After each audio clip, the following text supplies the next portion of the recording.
So if you have not had an opportunity to put your questions down on the note card paper, please do and put them in the suggestion box because once we get started, we're going to be pulling the suggestion box. And then we will be giving those questions to the moderator. As noted, the moderator is the Honorable Judge Pittman. Thank you, thank you, thank you. So listen, I cannot guarantee. I yeah. Well, let me say that again. Our moderator is the Honorable Judge Pittman. Okay, okay, okay. I didn't think y'all heard me the first time, so we'll just repeat it. No problem, no problem at all. So I cannot guarantee that your question will get read, but we will do our best to get through as many questions as possible. Okay? So we're gonna start in about 6 minutes. All right, you got it. You got it. All right, you got it. All right. So we're gonna start in about 6 minutes or so. So if you have not gotten any food, please grab some food. If you have not written down a question, but you have a question, please do so and put it in the box with the Black Wall Street Muskegon logos. And I also want to make sure that we acknowledge the fact that we have our sponsor here, Voters Not Politicians. Can we give a round of applause, please, for supporting us? And we also have Ms. Jen Ross, City Clerk, Muskegon Heights. Thank you. We also have Mr. Mosane in here, Chief Mosane, security, as I like to call him. So if y'all hear me say security, just about 6'5" and he coming, okay? And then just acknowledging we do have our three candidates, Mr. Vern Smith, Mrs. Kim Sims, and Mr. Darius Mitchell. All right, so again, we're going to start in about now 4 minutes. Please make sure that you write down your question because once we get started, we pull in the question box. If you have not eaten, please do so. Beverages, if you see regular water, just real fancy or whatnot. All right, so please feel free to grab something before we get started.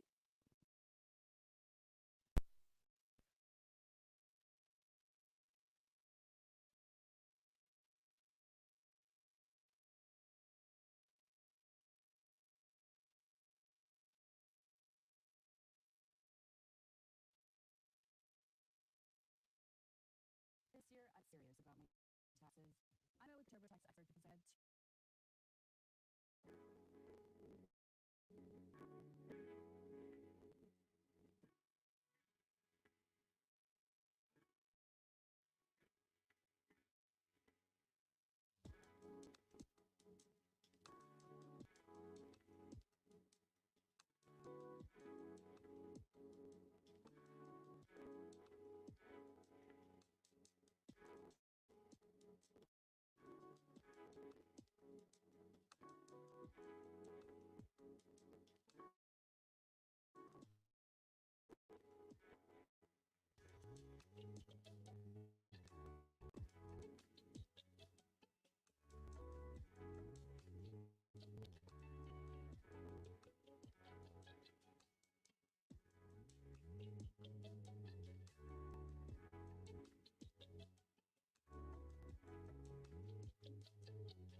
Alrighty, everybody. We're gonna go ahead and get started. So if you could find a seat or sit back in the back on the table, it's just fine. But if we could all start ending conversations and have a seat. Before we officially get started, we're going to have Lyndon with Voters Not Politics come up really quickly. They have a quick presentation regarding some of the work that they're doing, and I'll let Lyndon share more. Can we have a round of applause for Lyndon, please? All right, you know how to turn this off because you got everything.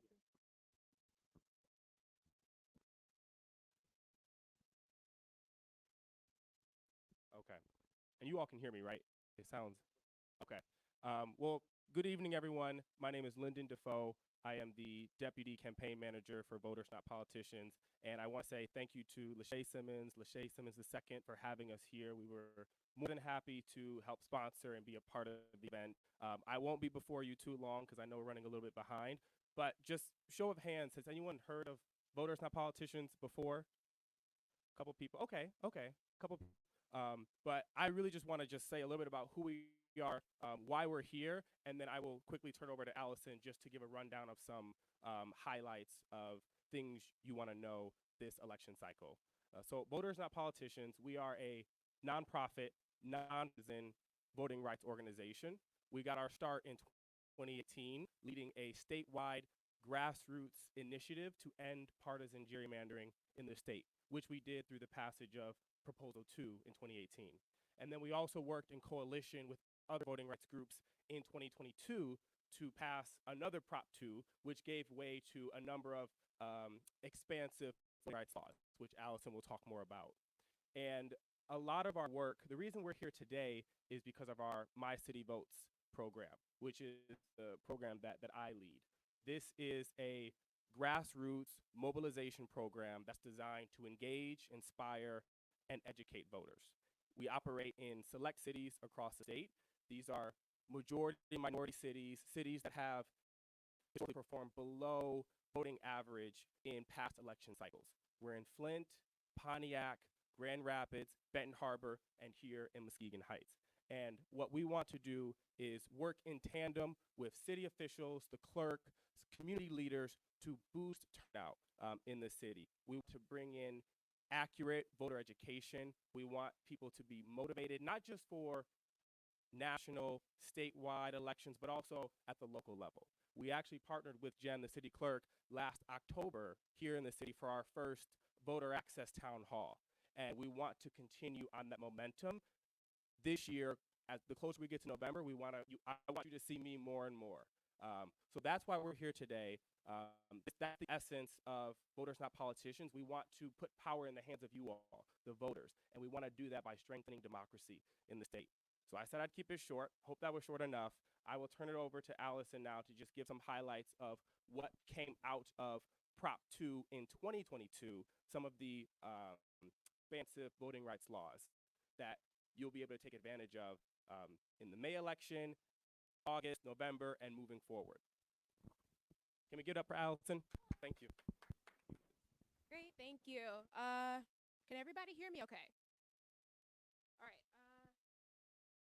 If you cannot hear me at any point during the presentation, please let me know, but I'll try to get through this super quickly. Just one second for this to load up on the screen. I'm sorry, just give me 1 second.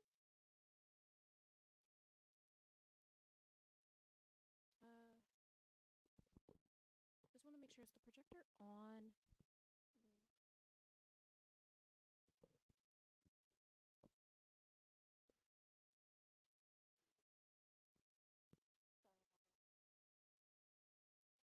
One more time. Thank you for your patience.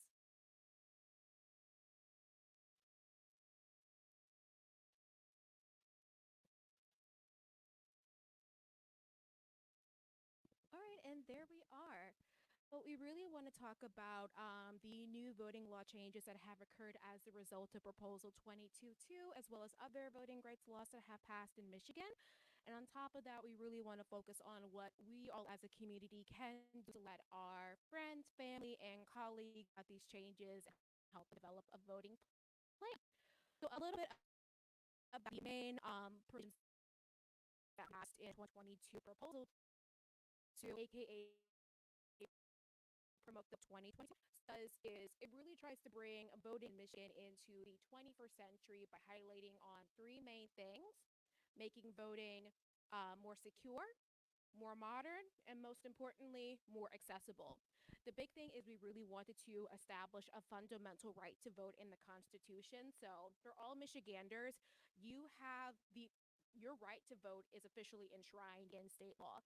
And what this ensures is that for the first time, every voter can cast a ballot free from harassment, intimidation, or interference, whether that is through registering to vote, going to the clerk's office, your early vote site, your polling precinct.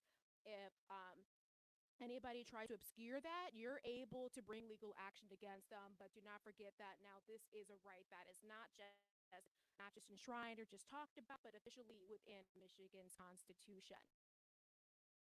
Within bringing Michigan's voting laws into the 21st century, we really want to highlight especially the accessibility for voting in Michigan. A lot of our laws do stay the same in our standard voter ID rules, in which you are to bring your standard state ID or driver's license into your polling place to, of course, vote. But one of the things we want to highlight is the expansion of accessible voter IDs. So long as registered within the state of Michigan, you're also able to use a driver's license or state ID issued by another state, or if it happens to be expired, so long as you're registered in Michigan. Federal or state or local government issued IDs, passports, military IDs, student IDs, and tribal IDs as well. Going on to additional voting law changes, this is not necessarily under Proposal 22.2, but a Michigan law that we really wanted to see passed now is that voters in Michigan can now pay to provide or receive transportation to vote, to register to vote, go to voting location, etc. Previously in Michigan, this was actually illegal to do unless you had a visual impairment slash disability, which prevented you from getting to the polling places. But now we are really able to utilize various strategies that voters have used in the past, like souls to the polls, to get groups of people to polling locations by paying for transportation. And in addition to that, you can also take advantage of discount codes slash coupons from rideshare services like Uber and Lyft to also get to your polling locations, early voting sites, and your clerk's offices. Next, getting into some of the nitty gritty regarding Proposal 22.2 and the new changes. The big thing that a lot of you have likely seen with the past February election was the early voting period. So what this looks like here in Michigan is that for every statewide and federal election, it is required that all clerks must have a minimum of 9 days of early voting. And so when this early voting starts, it always starts from the second Saturday before the election to the Sunday before. So that is 9 full consecutive days, includes 2 full weekends to vote. So again, of course, we have to keep in mind this is only for your statewide or federal election. So please keep a lookout for this specifically in August. But these early voting sites, they work the same as your standard polling precinct, where you go in, you sign in, check in to vote your ballot, and insert it directly into the tabulator. And in addition to that, you're also able to take, if you have a completed absentee ballot with you, you can take your completed absentee ballot and fill that in or enter that into the tabulator at an early voting site. Along with additional updates for a lot of voters who happen to vote absentee, one of the first main things is prepay postage on absentee ballots and ballot applications. Any information you receive from the clerk,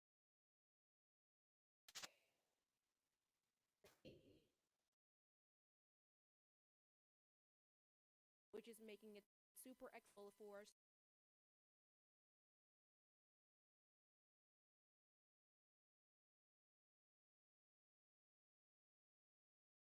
next ballot. An important resource I really want to highlight is the Michigan Voter Information Center, which is a simple URL, just mi.gov/vote. What you're able to do on this website, along with checking your voter registration and voter information, is also checking where your absentee ballot has been sent in through the mail. Has it been received? Is your absentee ballot or ballot application on the way? If there are any issues with your ballot. So now it makes it super simple in Michigan to make sure that your ballots and applications have been received on time. Next, this other fun thing that we really want to highlight, the permanent absentee voter ballot list. I believe the clerk had mentioned this to a couple of you as you were coming in regarding this upcoming election. So I'd love to take the time for the clerk to come up and talk a little bit about the permanent absentee ballot list and how it can make voting absentee so much more accessible. So please give it up for your clerk. Good evening, everyone. I am Jen Ross. I am the city clerk for the city of Muskegon Heights. And I just want to talk a little bit about permanent abs voting, which is something that is offered now. So what happens is I have the applications back in the back here for the residents want to get on the permanent absentee list or just be an absentee voter for this election in particular. And what happens is we send that ballot to you in the mail. So it's super convenient. Like she said, the postage is already paid for you. So you just pop it back in the mail. We count it. You can track the ballot. So once we receive it, we check it in, and it's counted on election day. So I do have those applications as well as voter registrations if you're not a registered voter. And I have that in the back for you. Great, thank you. Great, thank you so much. So as she was saying, with the permanent absentee ballot list, unlike what we previously had in Michigan, where you will receive an application every single election, this time you only have to check off one time on an absentee ballot application, and for every future election, you receive that ballot in the mail.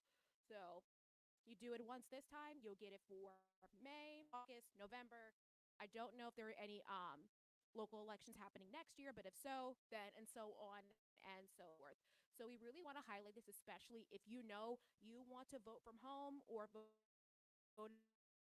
from home is an accessible option for you. To please sign up, check with your clerk in the back, and we can definitely get that set up. So just so you know, there's going to be a checkbox on your absentee ballot application. It'll look similarly to this. Essentially, we'll just ask complete to join the permanent absent voter ballot list, and it'll automatically send you an absent voter application for each future election in which you are eligible. Finally, for absentee voters, we want to emphasize using your drop boxes. Drop boxes are important and great.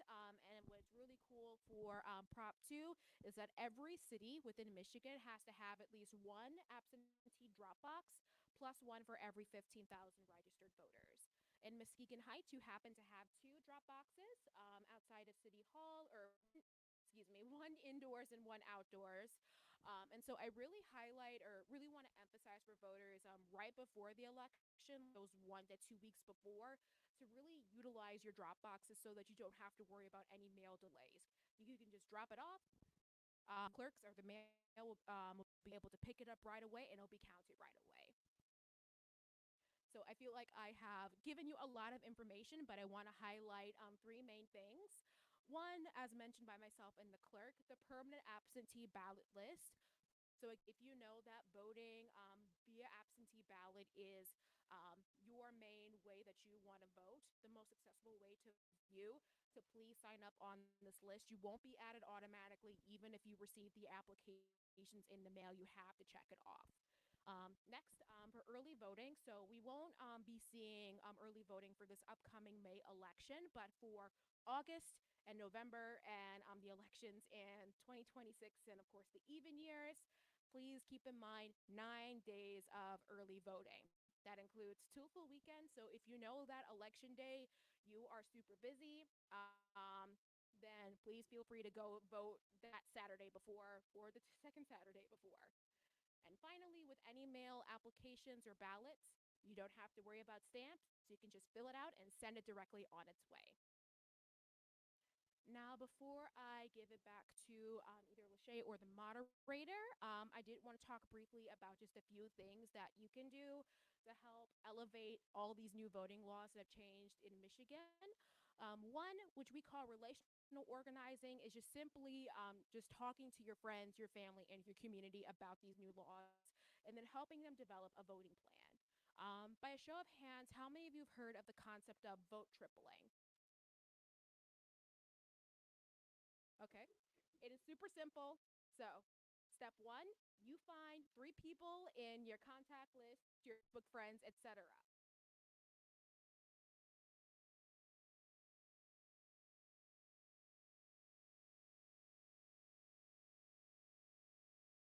Run a full shift on election day or have a full day's worth of classes. There are so many different ways to vote. Number three, help them develop a voting plan and keep up with them about it. So even if it's just, hey, do you want to go to the polling places together during the early voting period? Can I ride with you to help drop off your absentee ballot and more? And then lastly, tell those three people to tell three more people in their lives. And just keep the cycle going, and you can tell so many people exponentially about these new voting changes. Number two, if you're interested in an opportunity to help out your clerk directly, you can also sign up to be a poll worker. This is a paid opportunity for the elections, and even folks as young as 16 years old can apply to be a poll worker. Check with your clerk for more information. And lastly, if you want to learn more about volunteering to help us spread the news about these voting changes, you can volunteer with us at Voters Not Politicians. Lyndon and I will be in the back providing guidance about, again, if you miss something, we have flyers showing all the different ways that you can vote and ways to sign up. You can volunteer right here in Muskegon Heights, virtually, and more. But other than that, thank you so much for listening, and we'll be here in the back if you have any questions or want to learn more.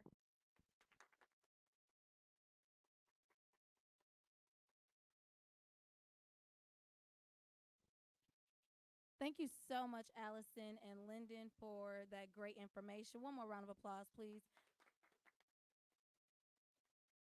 I thought I was the only one hot for a second. I had to ask a few people, like, y'all hot? Okay. So listen, we're going to go ahead and get started. We're going to have the Honorable Judge Pittman come up. We're going to have the three candidates go ahead and take your seats. I know why y'all came, so I won't keep you waiting too much longer. In the event you're not able to see, there are a couple seats in the front. I see one here, one here, one here, and a couple of them in here. Just, ask your neighbor, scooch over a little bit. Excuse me. So if you want to have a seat, come on. This now is the time. Right now, yep. So I actually have some students from Muskegon Heights. They're seniors. These three here, Kayla, Kel, and Jayla, are my extra hands today. So they will be helping out. Thank you so much. Kids get community service hours, whether they wanted them or not. Thank you. Amen. Free labor. No, just joking, joking. Alrighty. So, like I said, we're going to go ahead and get started. Please note that I would like it if you would turn your phones on Do Not Disturb, silent. I hear somebody's right now, right? I heard somebody's. It was actually my own child's phone. So please put your phones on. Who is it? I know. Say hello. I hear it. It's, it's mayor. It's the mayor. Jesus. I can't say nothing crazy to the mayor. Turn it off.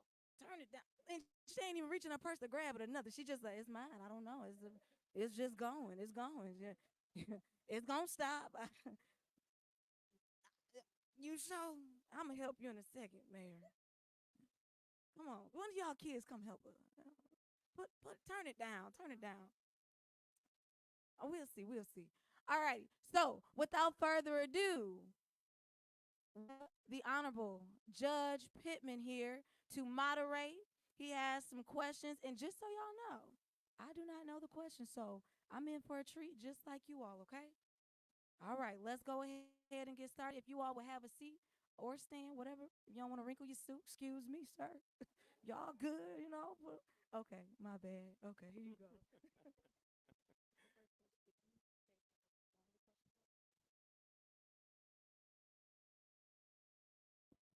Thank you, Lachey.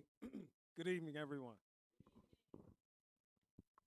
To quote my esteemed colleague on the bench before I got to the bench, the Honorable Pigmeat Markham, I'm so excited to be here. I'm going to start out and give myself 30 days.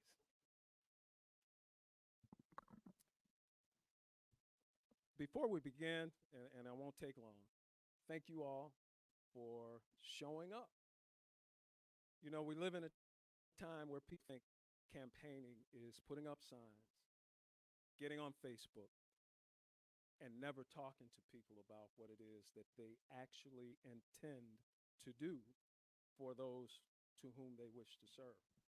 So thank you for being here. I respect each and every one of you personally and professionally for your commitment to coming and speaking to these folks, the elected of Muskegon Heights, about what it is you're going to do. With that, let's start.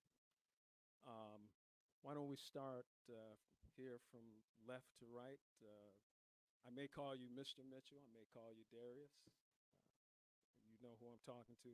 As my wife said, you know what I meant. And so, Mr. Mitchell, if you take just a couple seconds, let's be more precise. Why don't you take 3 minutes and talk about your qualification, your motivation, and your hesitation for the office that you seek. Check, check. Can everyone hear me okay? Good evening. Again, my name is Darius Mitchell, and I'm running because I want to be your next city councilman. I'm running also because I want to sustain change in Muskegon Heights, and I want to inspire other young people to do the same. The city of Muskegon Heights is in need of a renaissance, and I want to be a part of that leadership that brings that change into our communities. Currently, I serve as the Chief Operating Officer of Shoreline Staffing, which is a minority staffing agency that specializes in giving. I also serve this community as the Vice Chair of the Muskegon Young Black Professionals, which is an organization that uplifts young Black individuals who look to have professional careers and help them train to understand how to navigate those worlds where you're not always going to be in a room with people who look like you. I'm also the Vice Chair of the Muskegon County Democratic Black Caucus. And in that position, it allows me to have advantages to have contact with people around the state to fight for the issues that we currently have, not just in this community, around the nation. Outside of that, I also am a precinct delegate in the city of Muskegon Heights, which will be very important as we start this election run, not for myself, but for this election run for the federal side of things. And I also serve on the board of directors for Hackley Community Care. If you notice, everything that I do is not about myself, it's about attacking those areas that these greatly affect young African Americans and African American people, as I'm talking about healthcare, we're talking about education, we're talking about jobs, and we're talking about representation. My motivation for this is because we often hear about what the young people need and what our community needs, but we never talk to the young people. We continue to put people in places that don't think that young people have much to say or they have much to offer. But the Bible and the world tells you that the future is for the young people. So we need to understand our role in this thing, which means that we're supposed to set it up for them so they can move forward. We may not be able to take advantage of the things that we set in place, but that's why it's called a legacy. We're not supposed to stay in positions forever. We're supposed to push the ball forward. So on May 7th, with hope, I will be someone who will be an individual that will be accountable and be transparent, be on both sides out to understand the young people and also understand the more seasoned politicians and also community. So on May 7th, I'm asking for your vote. Work together for a better Muskegon Heights. Thank you. Same question to you. 3 minutes, your qualification, motivation, and hesitation for the office. Good evening, everyone. Again, my name is Kimberly. Right Right here, that's good. All right. Again, my name is Kimberly Sims, and I stand before you today seeking your support, also on May 7th, to serve you once again in this community that I so richly love. So what I feel like my motivation is because I believe in the city of Muskegon Heights and the opportunities and potential that reside here, and I want to be a part of bringing that back, right? We used to be a destination place. we have a place in this county that goes unseen, right? There are tour buses and cruise ships and everything else coming in the city of Muskegon, but our community, we don't get to reap the benefits of that tourism dollar. We need to position ourselves to do so. That's one of my motivations. Another piece of it is we have a lot of vacant land and we need some houses in these lands, right? So another piece that I'm looking at is making sure that we have good quality, affordable housing in this community. We need it.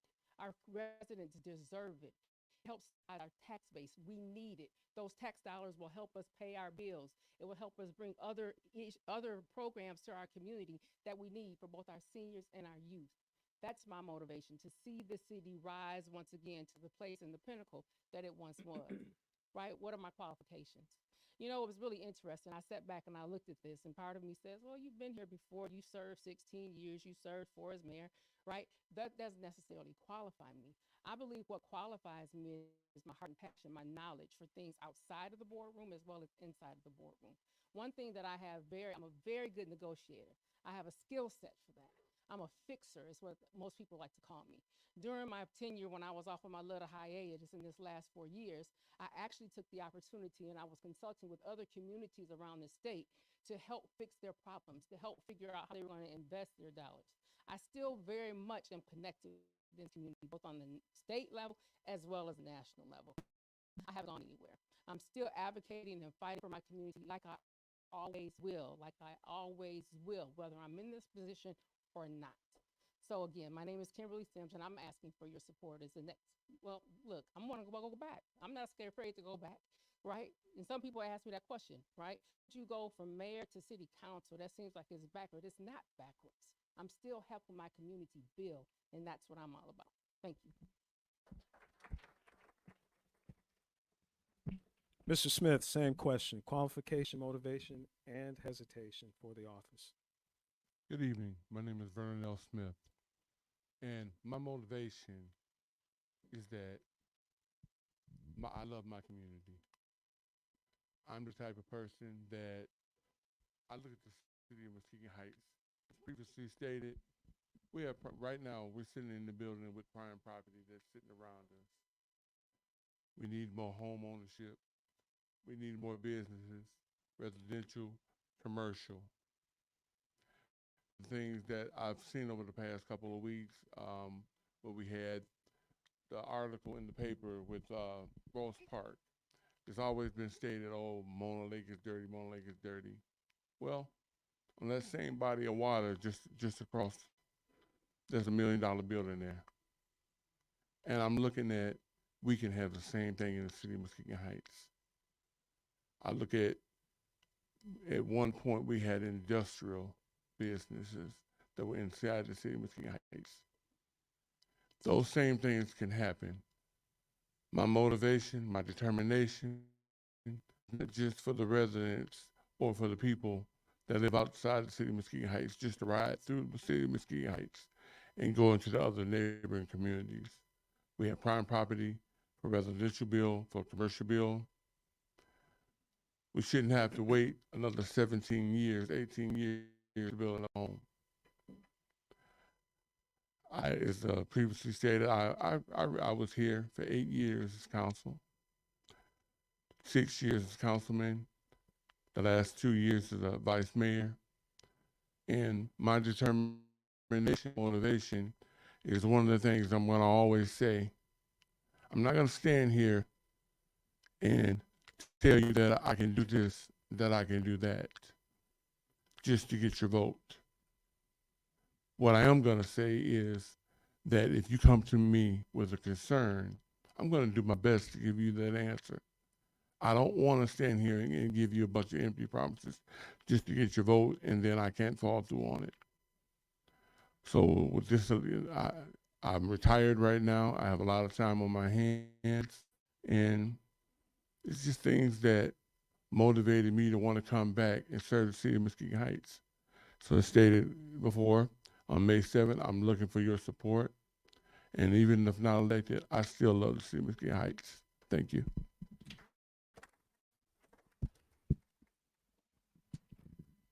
Ms. Sims, give us your elevator speech to prospective business entities with regard to why they should invest in the city of Muskegon Heights. That's about a minute. It's funny, it's been a long time since I practiced this one. Let's see if I still got it. Investment in the city of Muskegon Heights is an investment in the future. It's an investment in the entire county. Actually, Muskegon Heights, if we're the weakest link, right, and we don't succeed, then none of the rest of the county will succeed. So while the investment is going on around us and we continue to forsake Muskegon Heights, we continue to lose as a county, if that's what you truly love. So investment in the city of Muskegon Heights is an opportunity to impact the greatness that flourishes from these grounds to uplift the rest of the county, not just Muskegon Heights. Mr. Mitchell, you're a business owner. Would that impress you? If she gave you that speech in an elevator, that's her elevator speech to get you and your business to continue to invest. Would that impress you? It might not necessarily sell me totally, but in business, it's not always about necessarily closing the deal in that first interaction. It's often about making interest or. That would get you interested. Well, I think something that what she did. This is what you would say. Absolutely. Right? Okay. All right. So if I was telling someone to invest into Muskegon Heights as a business owner, what they have to understand is what's in it for them. They don't care about the traditions or things of that nature, because their thing is this going to be a place that I can come, that I can invest money in, that I'm going to get a ROI or a return on my investment. So what I would tell these individuals that's coming here, that Muskegon Heights is an untapped jewel. We have waterfront, we have land, we have undeveloped communities. So sometimes for us, starting from the bottom is a bad thing. But when you come in and you have more of a blank canvas, you can do more things with that. So my pitch would be more about the untapped resources that we have and the people who will help you achieve those things because of the rich history that we have.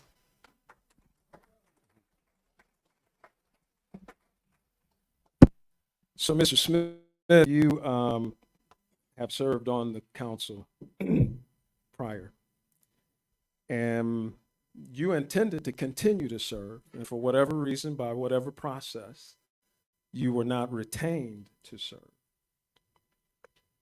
This community is faced with the decision of whether or not to return you to that service again. Against that backdrop, take 2 minutes and explain why you should be returned to that service. Well, when I served from 2011 to 2019, and during that, I decided at that time in 19 not to rerun.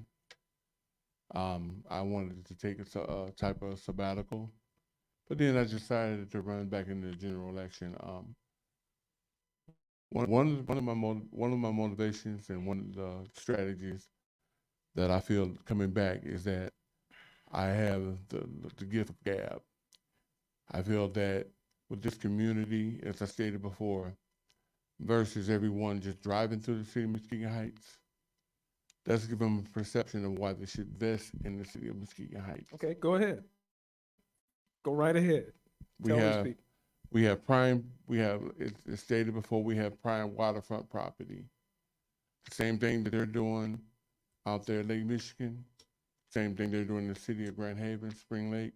We can do those same things here in the city of Muskegon Heights. The same prime property that they're building down there in the city of Muskegon, we can have those same things in the city of Muskegon Heights.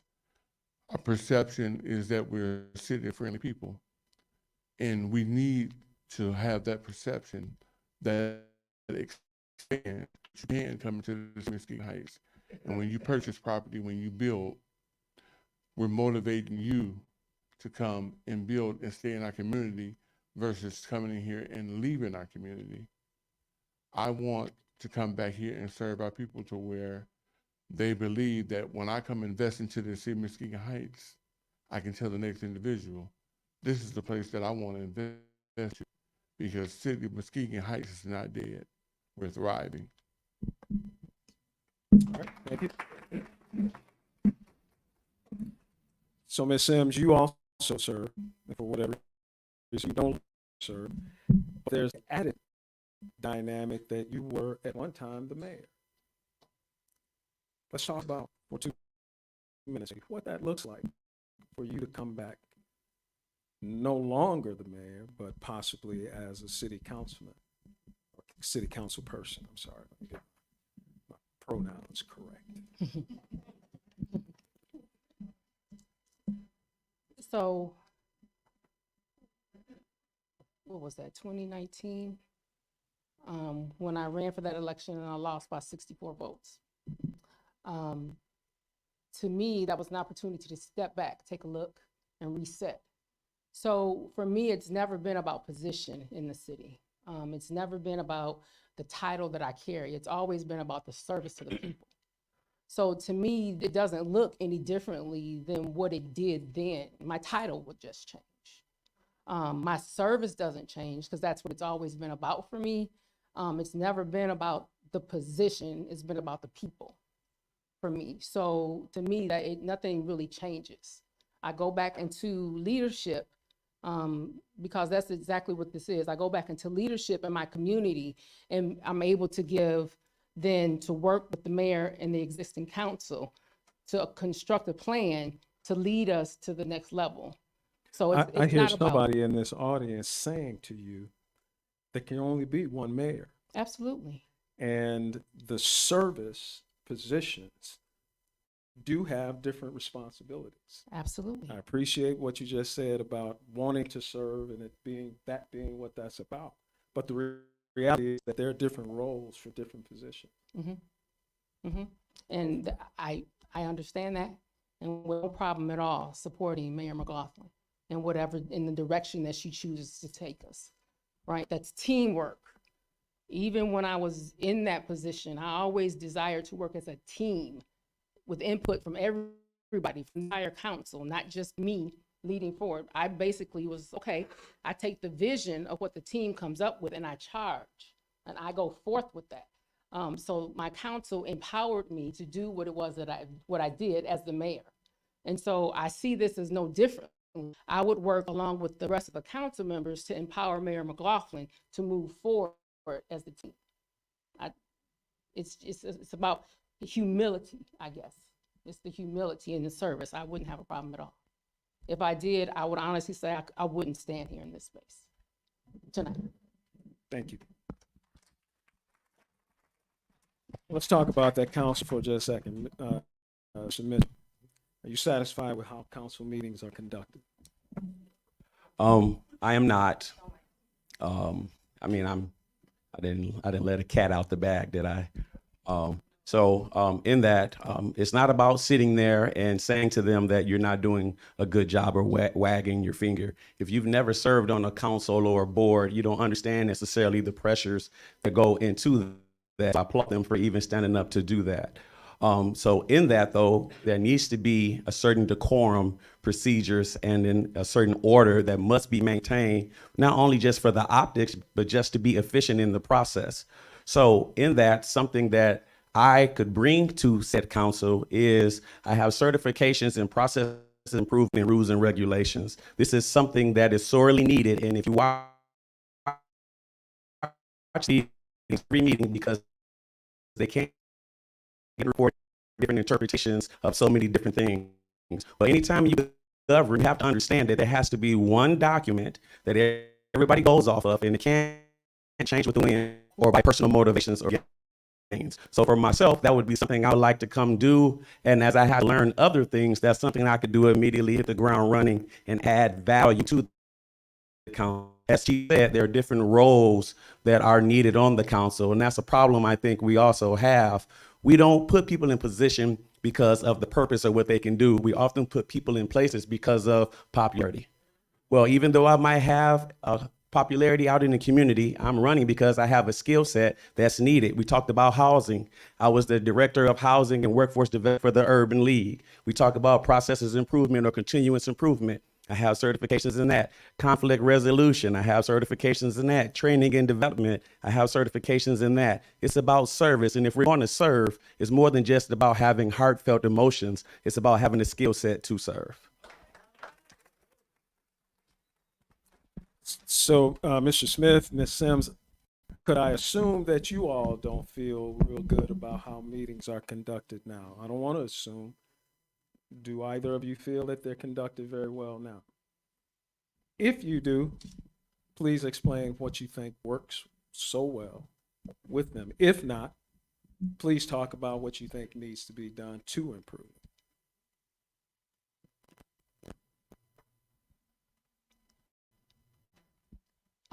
For me, no, I don't feel like the meetings are being run very well. And so somebody asked me the question, right? It seems to be that the dog with the biggest bark gets more attention. I think our problem is we got the bark at each other, and we should not have. There needs to be some type of conversation, some coming together, some unity brought among the council so we can get the work of the people done. To spend a meeting that's 4 hours long and leave the process with nothing, where there's no tangible project to move forward, or that's a waste of the people's time and resources. I don't feel like that's right. I feel like we should be better stewards to the taxpayer dollar, and allow for a better process to come out on the other side of that. I'm sorry. Okay, is that better? Okay. So no, I don't, I'm not, I'm actually disheartened. It's hard for me to see the way our council meetings run. And I've been told, don't girl, please, it was like that when you was there, so what make it any different? But it shouldn't have been that way. It should not be that way. Our citizens deserve more from us than that. So to be able to go in and have a sound plan in place, to have some conversations among council so we can figure out how we can work together on a more united page, I think that's necessary. Right? And to always keep at the forefront of our meetings that it is not about me, it's about the people. What's our goal? What's our goal? Our goal is to come out with what? And then keep reframing people back to that position. Right? Come back. You went left on me. I need you to come back. And to work with each other in that manner. And I think the reason it happens is because there's so much passion. Everybody on that council wants to see the betterment of their city, and they have their own way and their own vision to how they want that to look. That's commendable. You're sitting there, you're representing the people because you have a passion, right? But we all need to be able to work amongst each other to tailor our passions to get the process through. Okay, thank you. Ms. Smith, you want to speak on that? Okay. I'm going to always focus on perception. And when I say I focus on perception, just like all of you sitting here tonight, there's 3 of us that's sitting here running for 1 seat. And what I look at is when I leave here tonight, I was friends with Mr. Mitchell. I'm friends with Mr. Sims. Whether I win this election or not, I'm gonna still be friends with these individuals. We were friends before, friends after. And watching the council meetings, whether you're there in person, whether you're watching it on Zoom, if I'm an investor, why would I want to invest in the city of Muskegon Heights if the perception is we can't get along as council? So why am I going to come in here and invest in the city of Muskegon Heights? As previously stated, everybody on the council has a passion. Some of those passions I feel that need to be hashed out, talked about before you come into those meetings. Because if I come in here and I want to take $1 million, $2 million, and invest in the city of Muskegon Heights, if I want to build 70 homes, why am I going to come in here and invest in the city of Muskegon Heights if every time I come into a meeting, I'm sitting there 4 or 5 hours on one agenda, and then at the end of the night, it still hasn't been resolved. We have the top, even though we're just serving our own city, state-of-the-art water filtration plant. A lot of people still go out there to Moon Lake. Moon Lake is beautiful. It's beautiful. My passion for coming back here is I'm not saying if it's not benefiting the city of Muskegon Heights, Time. I'm not gonna vote for it. Time. Thank you. Okay, so Muskegon Heights is home for all of us. But you literally cannot drive down some streets.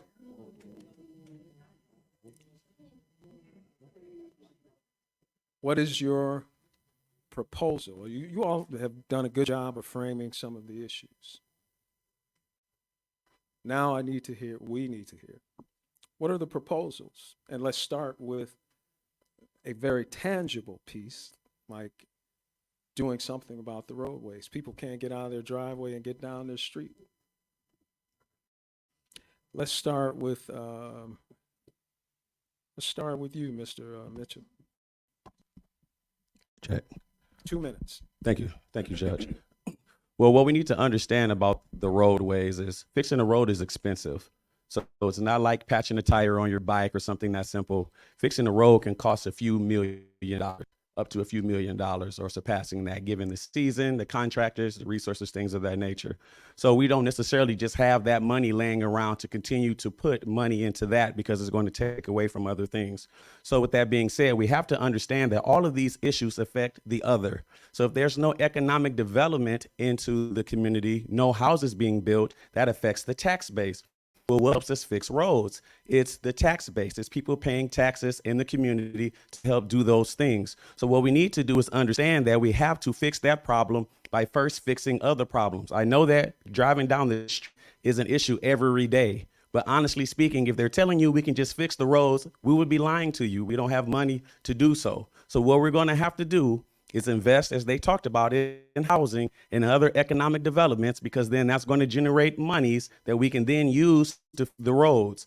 Above that, you need someone or you need individuals who are in touch with the state to figure out what's going on there, because there is help that is to be had. So I wrote some notes down, and you can research this for yourself.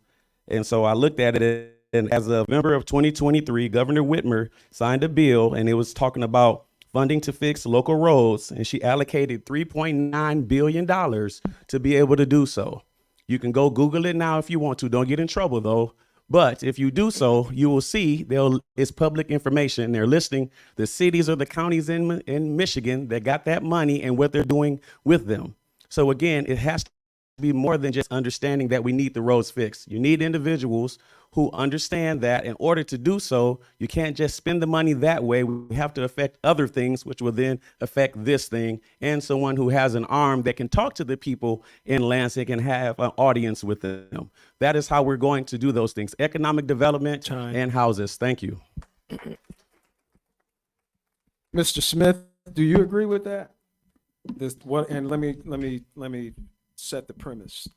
Do you agree with the idea that in order to fix our roads in Muskegon Heights, there are other investments or other means by which to develop economically that will help to do that? Yes. As Mr. Mitchell stated, we need economical development in order to be able to repair the roads in the city of Muskegon Heights. When I did previously serve, we did have a strategy of hitting the hardest hit road streets. I'm not sure that where it kind of fell off. There were streets repaired, and then there were streets that were not on the hardest hit that were repaired. I have people that come up to me and question me about that all the time. And I just, I don't understand. Along with myself, along with Mayor McLaughlin, former Mayor Sims, we had a strategy of where we would come in. We had with the streets, the hardest hits, and I don't understand where that went to. But in order to be able to repair these streets, you have to go more than just tearing up the streets and rebuilding. Also, the infrastructure, the sewer lines, the lead lines that has to be replaced. And in order to do that, we have to have more home ownership. We have to have more businesses that come inside here. Empty space in the city of Muskegon Heights, we can't pay taxes to ourselves. So we have to come up with a strategy in order to advertise, sell our property, make it appealing, make people want to come in here and invest, live, and thrive in the city of Muskegon Heights. All right, thank you. Well, let's dig in there for just a second, because I believe that that's one of the major things that people really are concerned about. Being able to get up and down the street. If you build these houses and nobody can get up and down the street to see them, what does that look like? How does that work? Second thing I would ask each of you to address, especially you, Mr. Smith, and you, Ms. Sims, that it was stated that there was a plan, there was a strategy, and it didn't, for whatever reason, it no longer existed, but I did not hear the reason why it didn't exist. More importantly, I did not hear the antidote or the explanation of how a strategy would be created that will not fade away. Ms. Sims, you want to take a shot at that, and then I have Mr. Smith. 2 minutes. 2 minutes? Okay, here I go. So I was part of that administration, and we did institute a tax capture dedicated strictly for the roads. And so part of that plan was to grab that tax capture that was assessed to You talk about real briefly, very briefly, and this is not part of your 2 minutes. What is a tax capture? So a portion of the taxes that we did a road millage. And so that road millage money then is taken and is put in escrow, and it can only be used for local streets. One of the things that consistently happens when they send us money down from the state, the local, whatever, they always want to put it into the major streets. They never want to focus on the local streets, and the local streets are where we're having the most trouble at. Part of the problem. So part of the thing was we were going to take the money from the street millage, take that and use it to fix the streets, to partner with Rims or Dicks. So we had our match money if it was needed, so we could get larger grants in and then be able to roll out the project, right? So one of the things is the taxes that's captured is based on the property value. Because so much blight is in the community, so many abandoned properties, so many empty parcels, there's not a lot of money that's captured to be able to fund that. So, right, so now we need to take it another step. Another piece of that I want to combine with Mr. Mitchell as well as Mr. Smith has said, is the perception. We can't keep leadership, city managers in place long enough to complete a full plan. The council sits around the table and they operate and they come up with a plan, but the city manager is the one that executes the plan. When we keep turning leadership that way, we're treading water. We're just treading water. We're not going to progress forward.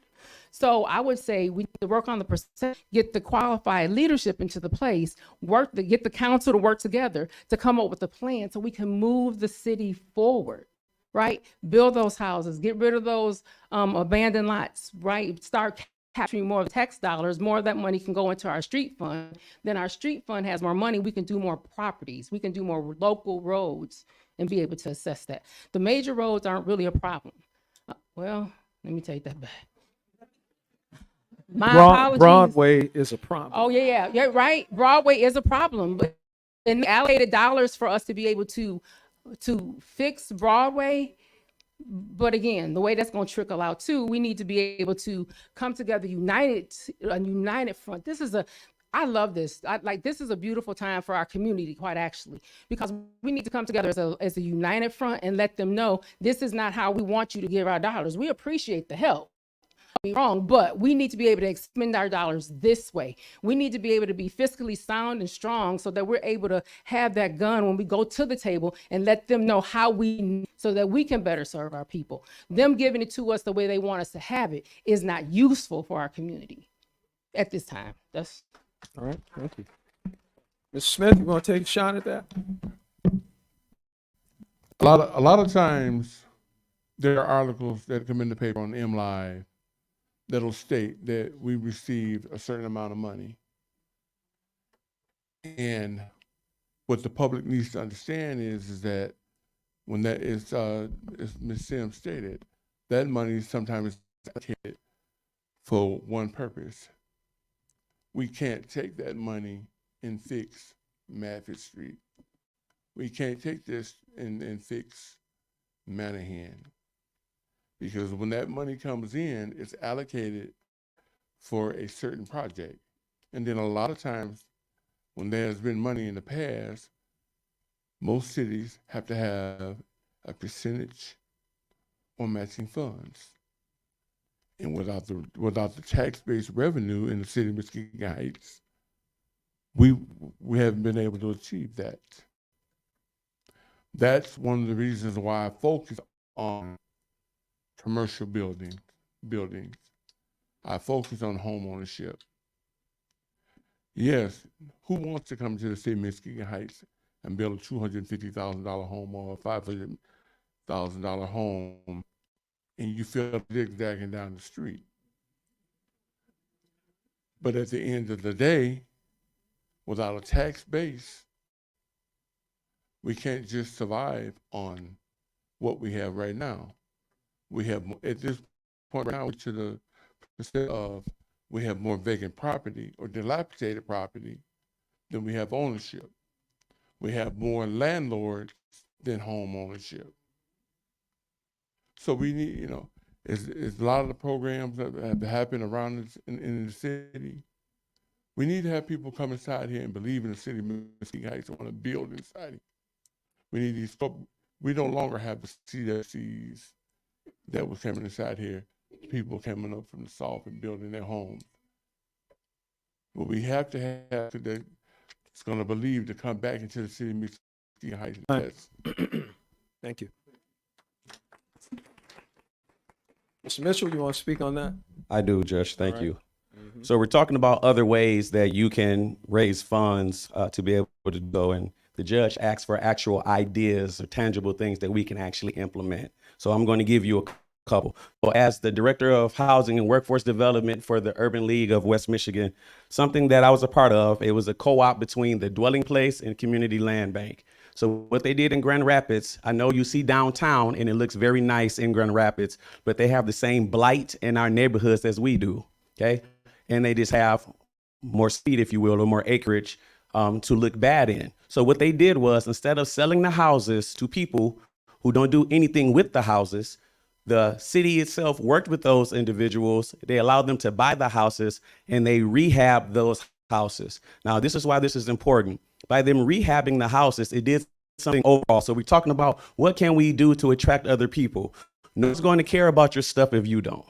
So if they see us working on the things that ourselves, they say, okay, I see that you have an investment yourself in that, then I can feel comfortable giving you my money because I see first you put up your money. So what it also did, it gave individuals who can't afford a $350,000 mortgage, it gave them a chance at home ownership. A starter house doesn't have to be where you end. That's why it's called starter house. But the issue in the housing is that we don't have any houses in the middle for middle America to buy homes, so they can't build equity and credit to houses. So in that, they created it themselves. We can keep looking at everybody else. We have to invest ourselves. So the Dwelling Place and the Community Land Bank got together. They took those homes, rehabbed them, and they started a housing program that allowed people who didn't have the best credit to get homes, get their credit together, put them through classes in 5 years or so. Then they were able to buy other homes. Also, we need to learn how to benchmark, and which benchmark means is asking other municipalities, how did you do it? So the city of Muskegon plans to put up 350 homes in the next 5 years. Why do I know that? Because I work with them through housing and I forge relationships. So in that space, what we can do is find out how we can do these things versus being prideful and just saying, I don't know how to do. Clearly, the wheel is rolling down the road. We should be doing the same thing. Thank you. All right, so I heard the term economic development thrown about, and you hear lots of these type terms, but everybody's kind of got their own idea of what that is. Ms. Sims, what is your concept of economic development? Specifically, what is that concept uh, in relation to the city of Muskegon Heights? When I think about economic development as it relates to the city of Muskegon Heights, I'm all about for us, by us, right? So how do we uplift the people in the community to give them a space where they can live, work, and play? I think that's important. How do we bring and attract jobs to the area where people can get to work easily from their own community, right? So how do we support businesses that are here who are committed to stay in the city of Muskegon Heights to make sure that they can make a living being a business here in the city of Muskegon Heights? So it's just not the businesses, but I see it as setting up a structure that supports the business infrastructure as well as the community infrastructure. And then that feeds the people in the community and we all grow. Is that infrastructure failing now? I would say yes. Why? Yes, it's failing now. Why do you believe it's failing? And so because we currently have good, strong public and private partnerships. That's a piece of economic development that I believe our government needs to drive some of the things forward. We don't have a lot of money in our own coffers, so we need to find other investors who can come in to assist with that as we try to build the structure. And so there's not a whole lot of that going on currently that I'm aware of. Maybe I should say, as a business owner in the city that's trying desperately to make things work, there's not a lot of support that my community, my city government can give me because the support's just not there. So we need to be able to build that support from our government side to be able to support those businesses who choose to reside and locate here, to build an economic base that then turns around and feeds the people that live here so that they can have a job or they can have places to go. We can develop a thriving community around that. Right. And it's bringing in various different types of businesses to be able to locate here. So when I think about economic development, it's creating a system that our community can thrive off of. Like we can feed ourselves from that. Thank you. Mr. Smith, you want to give your concept of economic development? Yes. Okay. I'm going to use the term, it takes a village. And when I use the term, it takes a village, just as we as a community can come together to make things work in our community. That's the need right now. We've lost a lot of things over the years. We've lost the grocery store. We've lost businesses. There's nothing wrong with going to Myers. There's nothing wrong with going to Walmart. But when we had a Plums right here in the city of Muskegon Heights, to where we could come in and get our fresh vegetables, our meats. We had clothing stores where we could come in and invest. We didn't have the big industrial stores out here, the merchants that just big. We need those. No, we'll never get the Vimo jeans and the Bob's back, or the five and dime stores. But we can become a village and bring back what we need to this community. When I walk down Broadway, I look and I see where it thrived at one point. We have the Strand Theater, that's a diamond in the rough. We have a park, Rowan Park, that's a jewel that the same things that happen in other communities can happen here in the city of Muskegon Heights. With economic development and us believing in ourselves as a community, those things can come back. We have to first believe in ourselves before other people will invest in us. Thank you. All right, thank you. So let's talk about the relations amongst the city council and constituencies that you work closely with. What do you believe should be the working relationship between the council and city staff? Let's start there. What do you think that looks like, Ms. Mitchell? What I think it should look like is very, if you will, traditional in the sense of hierarchy or reporting structures. And so with that being said, we can't just wait to talk to the community or talk to the department heads when there's an actual meeting on the schedule. Okay. There has to be, first off, in partnership. That means there's going to have to be some off-scripted conversation, or we're going to have a relationship where I can just come and step into the office if I may have a question. Obviously, I have to respect your hours, but at the same time, it should be an open door policy in that. I think one of the issues that we have is transparency, and not just externally, it's internally.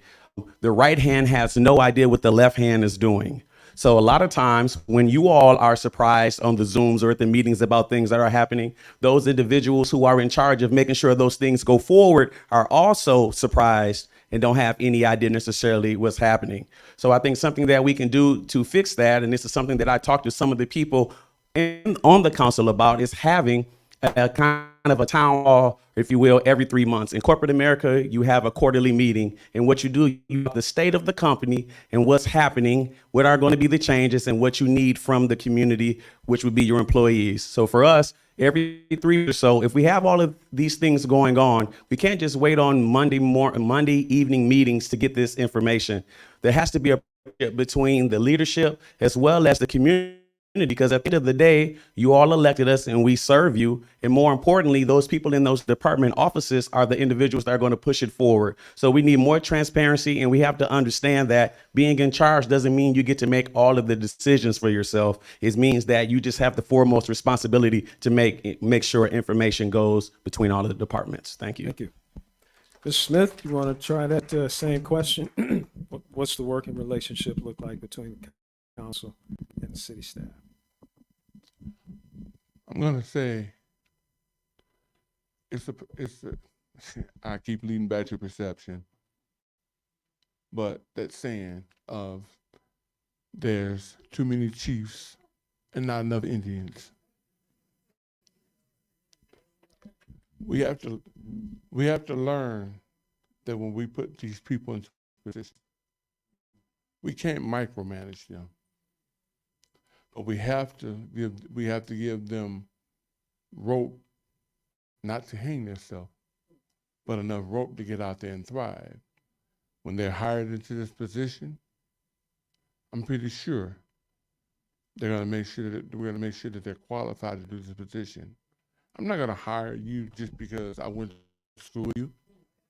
I'm not gonna hire you because I went to church with you or I grew up with you. I'm going to hire you because you're qualified.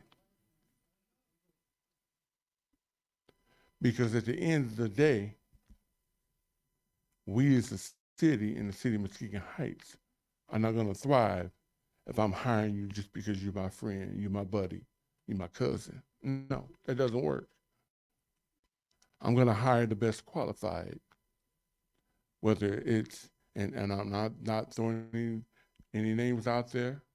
I'm not indicating anybody. I'm just saying this as an example. We hired a police chief that was qualified, that came here. He's a lifelong resident. He educated himself. He trained under the former chief, and that chief felt that he was qualified to fill that position. We have a fire chief that worked under the former fire chief. They put them into that position because they felt that they were qualified and they had the conditions to do it. We're gonna have mud on our face if we hire people and bring people in that are not qualified and not know to do their positions. And as a council, we can't come in and micromanage them. Why would I hire you if I'm gonna tell you, no, you do it this way? You went to school, you got the education. That's why I hired you to do this position. Time. Thank you.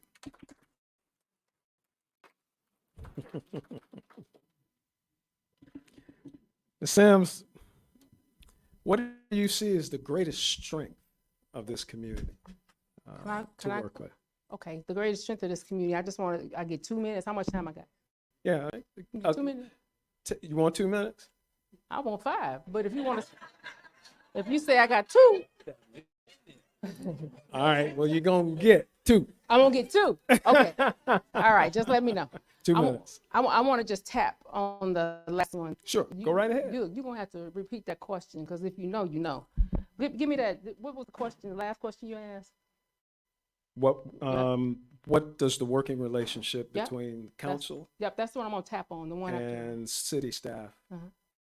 What's your No, vision and- of what that looks like? I can share that one. You asked a question after that, and I wanted to go back. That to question was, what do you see as the greatest strength of this greatest community? strength. There you go. Okay, thank you. Yeah, if You wanna y'all know the know, next you know. Nope, you good. I'll stop right there because I only got 2 minutes. Here we go. So I just want to tap on that just a little bit. So one of the things about the city of Muskegon Heights, we're operated under a mayor council. City manager council form of government, right? So basically that means we don't have a strong mayor form of government where the mayor calls all the shots and runs the day-to-day operations.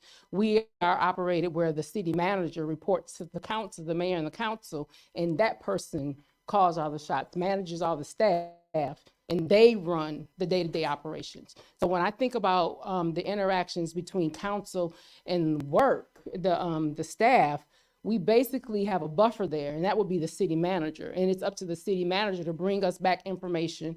And if we're not getting the right information, if staff is not performing the way that we would desire them to, then it's up to us to take that up with the city manager. And then the city manager corrects his staff, and we move from there. So when I think about that aspect of it, the council has very little dealing with the everyday staff. If the charter hasn't changed, and the city of Muskegon Heights, the city, we have 2 direct employees. 3? Did that change? I'm looking at you. Is 2, 3? Because it was okay. So we have 3 direct employees. Okay, that's the city. Well, you can't get help from the Well, audience now. no, I apologize. I apologize. Right? It was some influx there, right? So so we got 2. I'm gonna say we got 2 then, right? Because that's where I'm staying at. We got 2 direct city staff, right? And so that's the city clerk, right? And that's the city manager. Okay. Those are the ones that report directly to them. We do their job descriptions. They follow our direct mayor and council direct line. Those 2 staff, and if the chief is in there, yep, that's the 3rd, right? So that's the way I see it. Those are the only 3 that the council should be having direct interaction. Okay. I heard the timer, but did I get 2 minutes for that one question? I'm done. Well, you answered the question you wanted to answer. Okay. And that's fine. That's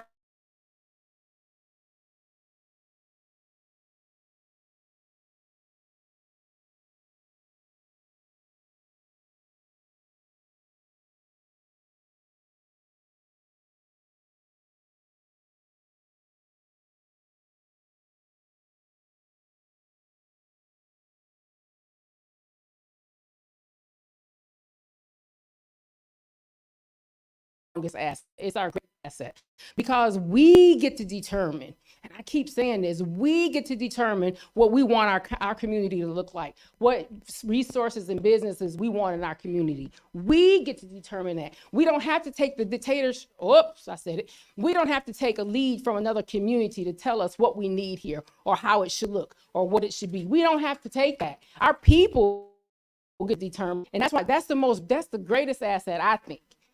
Is the people in this community and the resilience. We have been in more ways than one at the brink, right? And somebody said that this community been on life support forever, but we ain't dead, right? We still kicking. And so it's because of the resiliency of the people in this community. That's the greatest asset for me. Thank you. Mr. Mitchell. The greatest asset or strength of this community. Yep. Can I touch on that last point? I'll stay within my 2. Oh, hey, equity and equality, DEI people. I be saved. Me too. All right. It's okay. Real quickly on that, I understand and I appreciate the former Mayor Sims of articulating how that structure happens and what are the direct reports. But I will caution you in this. If we only lead by those walls or those silos that we have, because I have a title and given this specific title, you don't have any authority to talk to me. That's why we don't have the camaraderie that we do. We understand the system, but we can't be so systematic that just because on paper I don't report to you that you can't talk to me and tell me anything. That's a problem that we have. At the end of the day, we are servants. So regardless of what my title is, we should all be here to serve. Okay. So as far as the greatest asset, I agree. I would say that it is the people and it is also the resources that we have.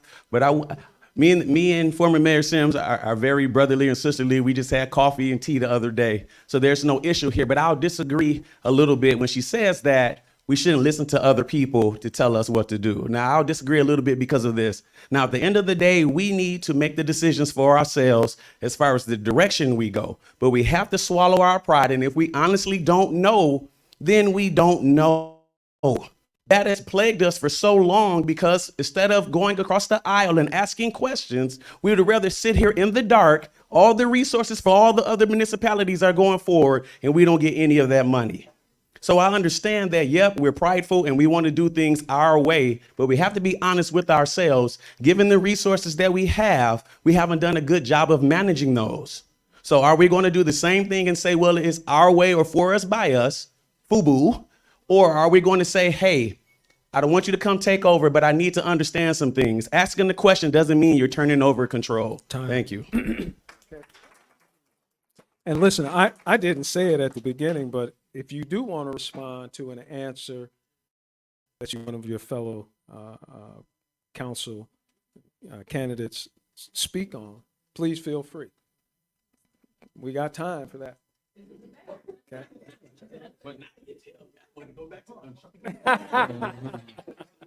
All right, all right. Mr. Smith, you want to speak on what you believe the greatest strength of the community is? Our people is the greatest strength of the city of Muskegon Heights.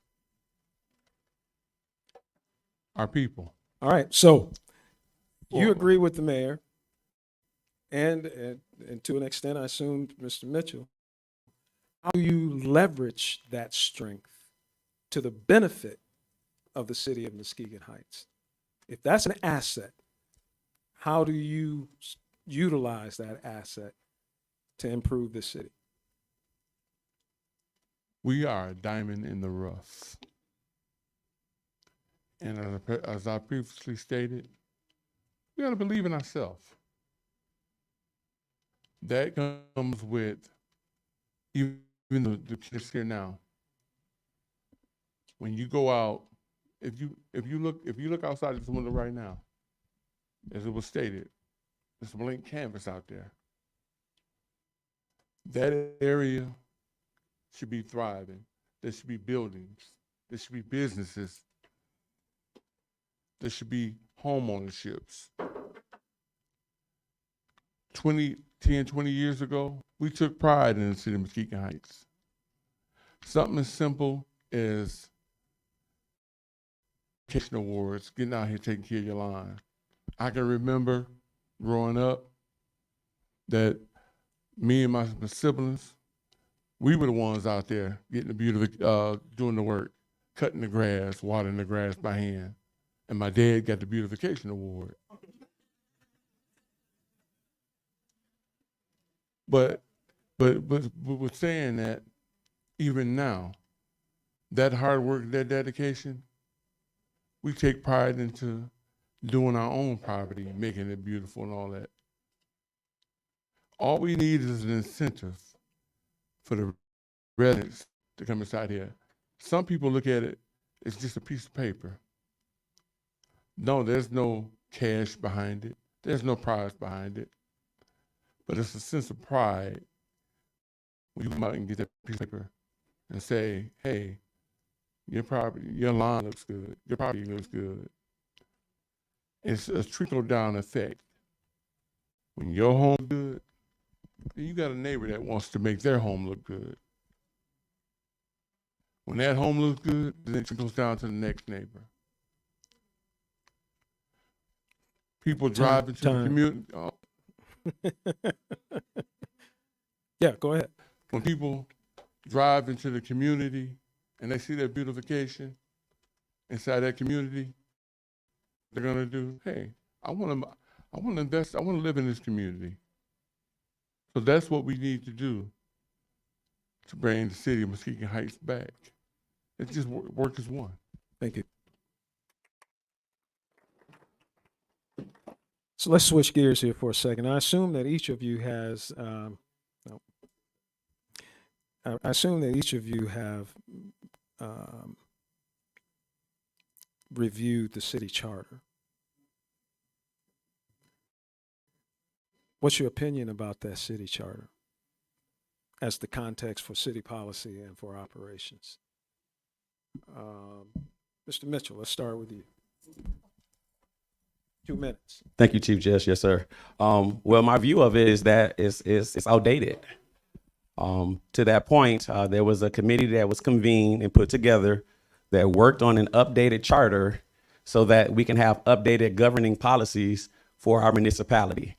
It's hard to govern in 2024 when your charter hasn't been updated in a couple of decades. So what definitions are you using to govern the city? If you have Microsoft or any computer, every few months, they're sending you an update. So we need to look at that and we need to update the charter in that space. Also, we talk about the people and using the resources and the people being a resource. Well, our community got together and put that charter together. This wasn't an outside community, and we have yet to vote that charter in.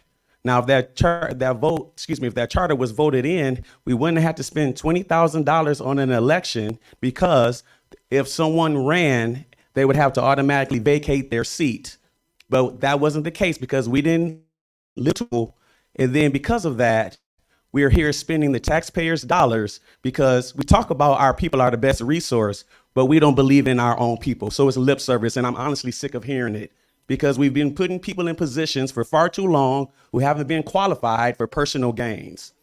So again, if we're going to move forward and we're really going to make change, one of the first things we need to do is make sure our policies and procedures, our charter is updated. If it's out there, continue to ask them about there because it exists. So ask them what's going on with that charter and why aren't we using it? Thank you. All right. Can speak to that. I'm glad you brought up the charter. Thank you very much. I did that under the last my mayoral administration. I brought on a charter review commission because our charter hadn't been updated since 1994. Okay, so that's what we're operating under as a charter. So I completely agree with Mr. Mitchell. We need to look at that charter and get things in place that are going to move us forward. We're still operating on outdated information. And you're absolutely right. The council, the Charter Review Commission had to be residents of the city of Muskegon Heights. There were 7 of them. And they worked for almost a year and a half to work through that document to redo it. And our council would not pass it. They wouldn't take it to the vote of the people. It went to the Attorney General's office, was approved, and our council would not take it to the vote of the people. Okay, so let's just put that out there. So yes, you're absolutely correct. I want to go back to a couple other things. Mr. Mitchell said that he can see that we need to be able to talk to the staff. We have 9 different unions in the city of Muskegon Heights. If a council steps out of line and goes to any direct staff without the city manager's permission, it's a violation. So we have to be very careful with that. So so we have to skate that issue. That's one of the things. The next thing, I want to make sure that I'm clear when I say that another community can't tell us what to do in our community. Well, it's not saying that we don't ask them for help, because I've done that. I've done that. What I'm saying is we get to determine what it looks like, what nuances are in our community. We get to determine what that is. And if we say we want a grocery store, we take that information, we say, okay, we're going to get you a grocery store. And then we don't know how to do it. We go to the community and say, now exactly how did you do that? Walk me through the process so we can make sure that we get it right. So I'm not saying we don't get outside information. We need it. We need the outside information to come in and to help us. I'm saying that we take that information and do what we want to do in this community. That's what I'm saying. So I just want to bring clarity to both those points. And you hit that right on. It's his all zeros right when you ended. That's pretty sharp. Yep. Mr. Smith. Like a broken record. It's been stated 2 times, and I'm going to say it a 3rd time. It's outdated. The chart is outdated. I mean, things were removed from horse watering holes. And then when was the last time there was a horse in the city of Muskegon Heights other than during the parade? You know, one of the things is, as Ms. Sims stated, the Charter Commission worked 1.5 years on that. They worked in vain on that. And there are a lot of things that were brought that were turned down. When you run, as previously stated, when you run in an election, no matter where you are, when you run for mayor, you lose, you walk off. You accept your defeat. If you're a council person and you run, the charter has to be changed. If you lose your seat. You don't just retain your seat. Those are the kind of things that need to be brought and revised inside the charter. We're not gonna thrive as a city and as a community if we have people that come in there and work countless hours, and then everything that's brought to the table is thrown to the wayside. We as a community have to come inside here, and my attitude is this: come here and say, I can change this, I can change that, just to get your vote. Because if I can't make it happen, I'm not just failing you, I'm failing myself. We have to get out here and get that charter revised to where that it benefits the city of Muskegon Heights. Because if it doesn't benefit the city of Muskegon Heights, we're gonna be in the same state 10 years from now, 20 years from now. So we have to come inside here and revise that. What do you propose to do if elected to make sure that this process goes through to fruition? I plan on working, if I can be part of that community.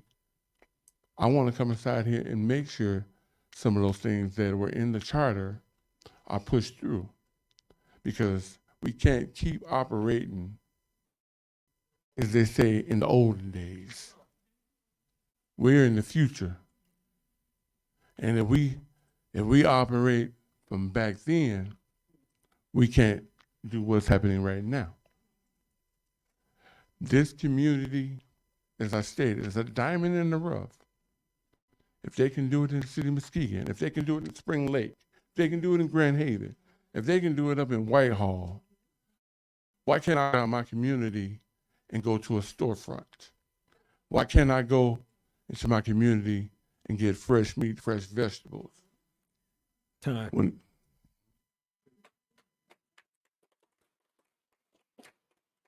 What are you going to do, Mr. Mitchell, to ensure that this city charter work goes forward through to fruition?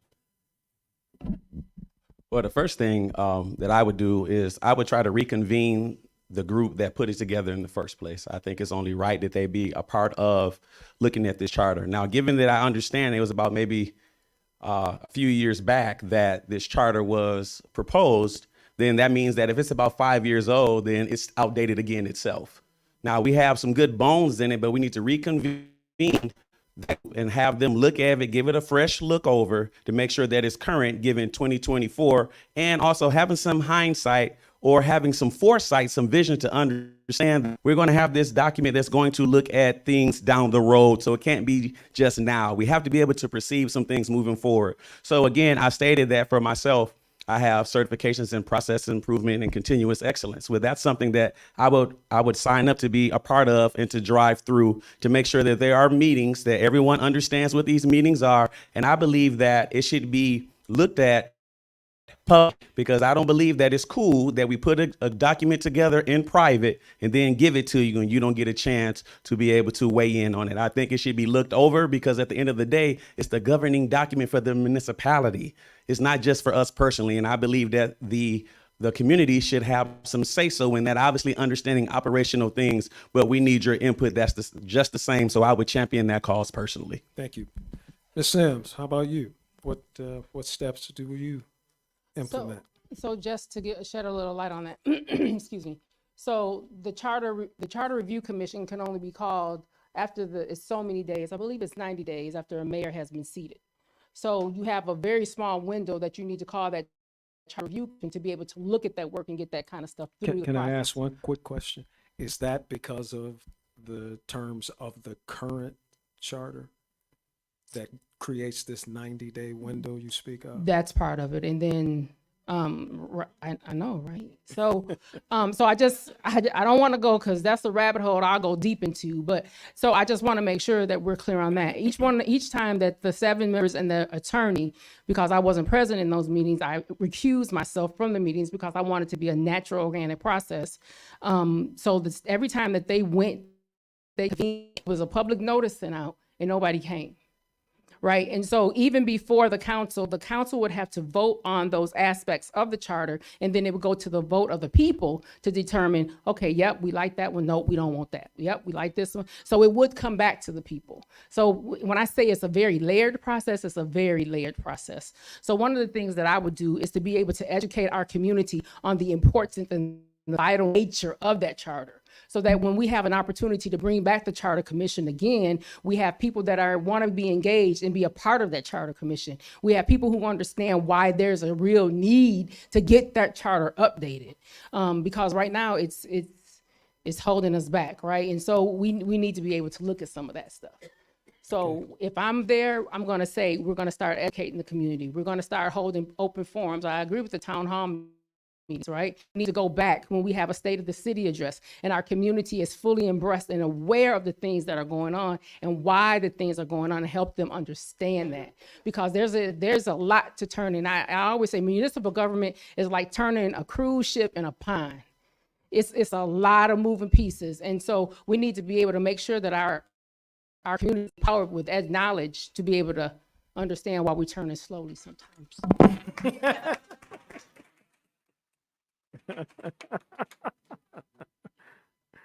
All right. Well, here's a question from the audience. In view of alleged dishonesty or alleged misappropriation of city funds in the past, it is believed that a forensic financial audit of the city's books is definitely needed. Where do each of you stand on this vital question? Mr. Smith, let's start with you.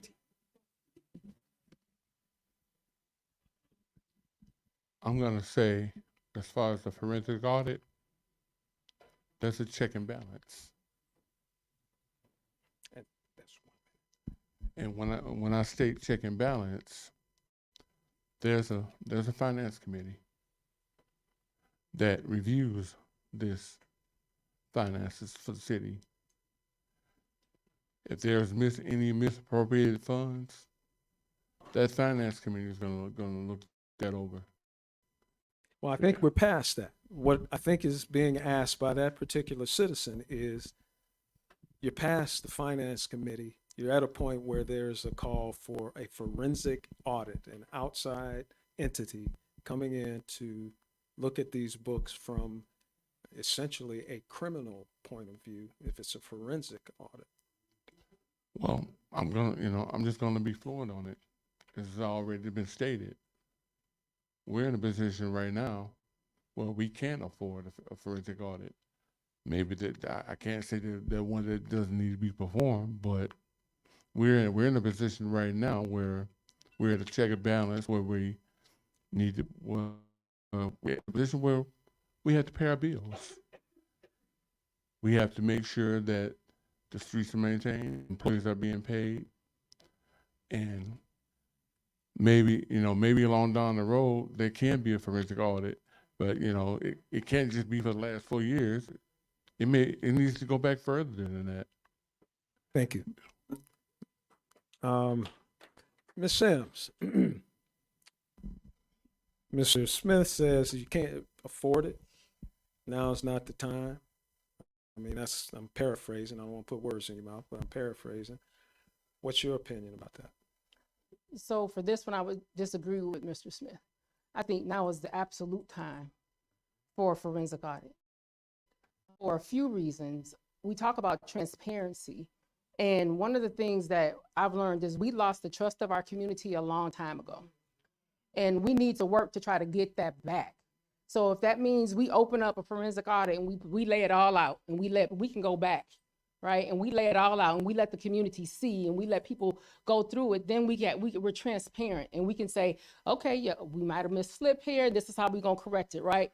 There's some transparency there, not just for our citizens, but for the other people that are watching as well, right? You got state and local, you got local, state, and federal officials that question anything, right? And that's why they hesitate sometimes to flow money down into our coffers, because they question what might happen. Is it going to be okay? Now, I'm not just telling you something that I've heard talked in the street. I'm sitting at the table with them and I hear their deliberation and I hear their concern, okay? So we have to be able to look at that and address that for the transparency for both our citizens and for those that we are looking to invest in our community, and from our law officials, our legislators as well, on the state, the local, and the federal level. All right, time. Thank you. Mr. Mitchell.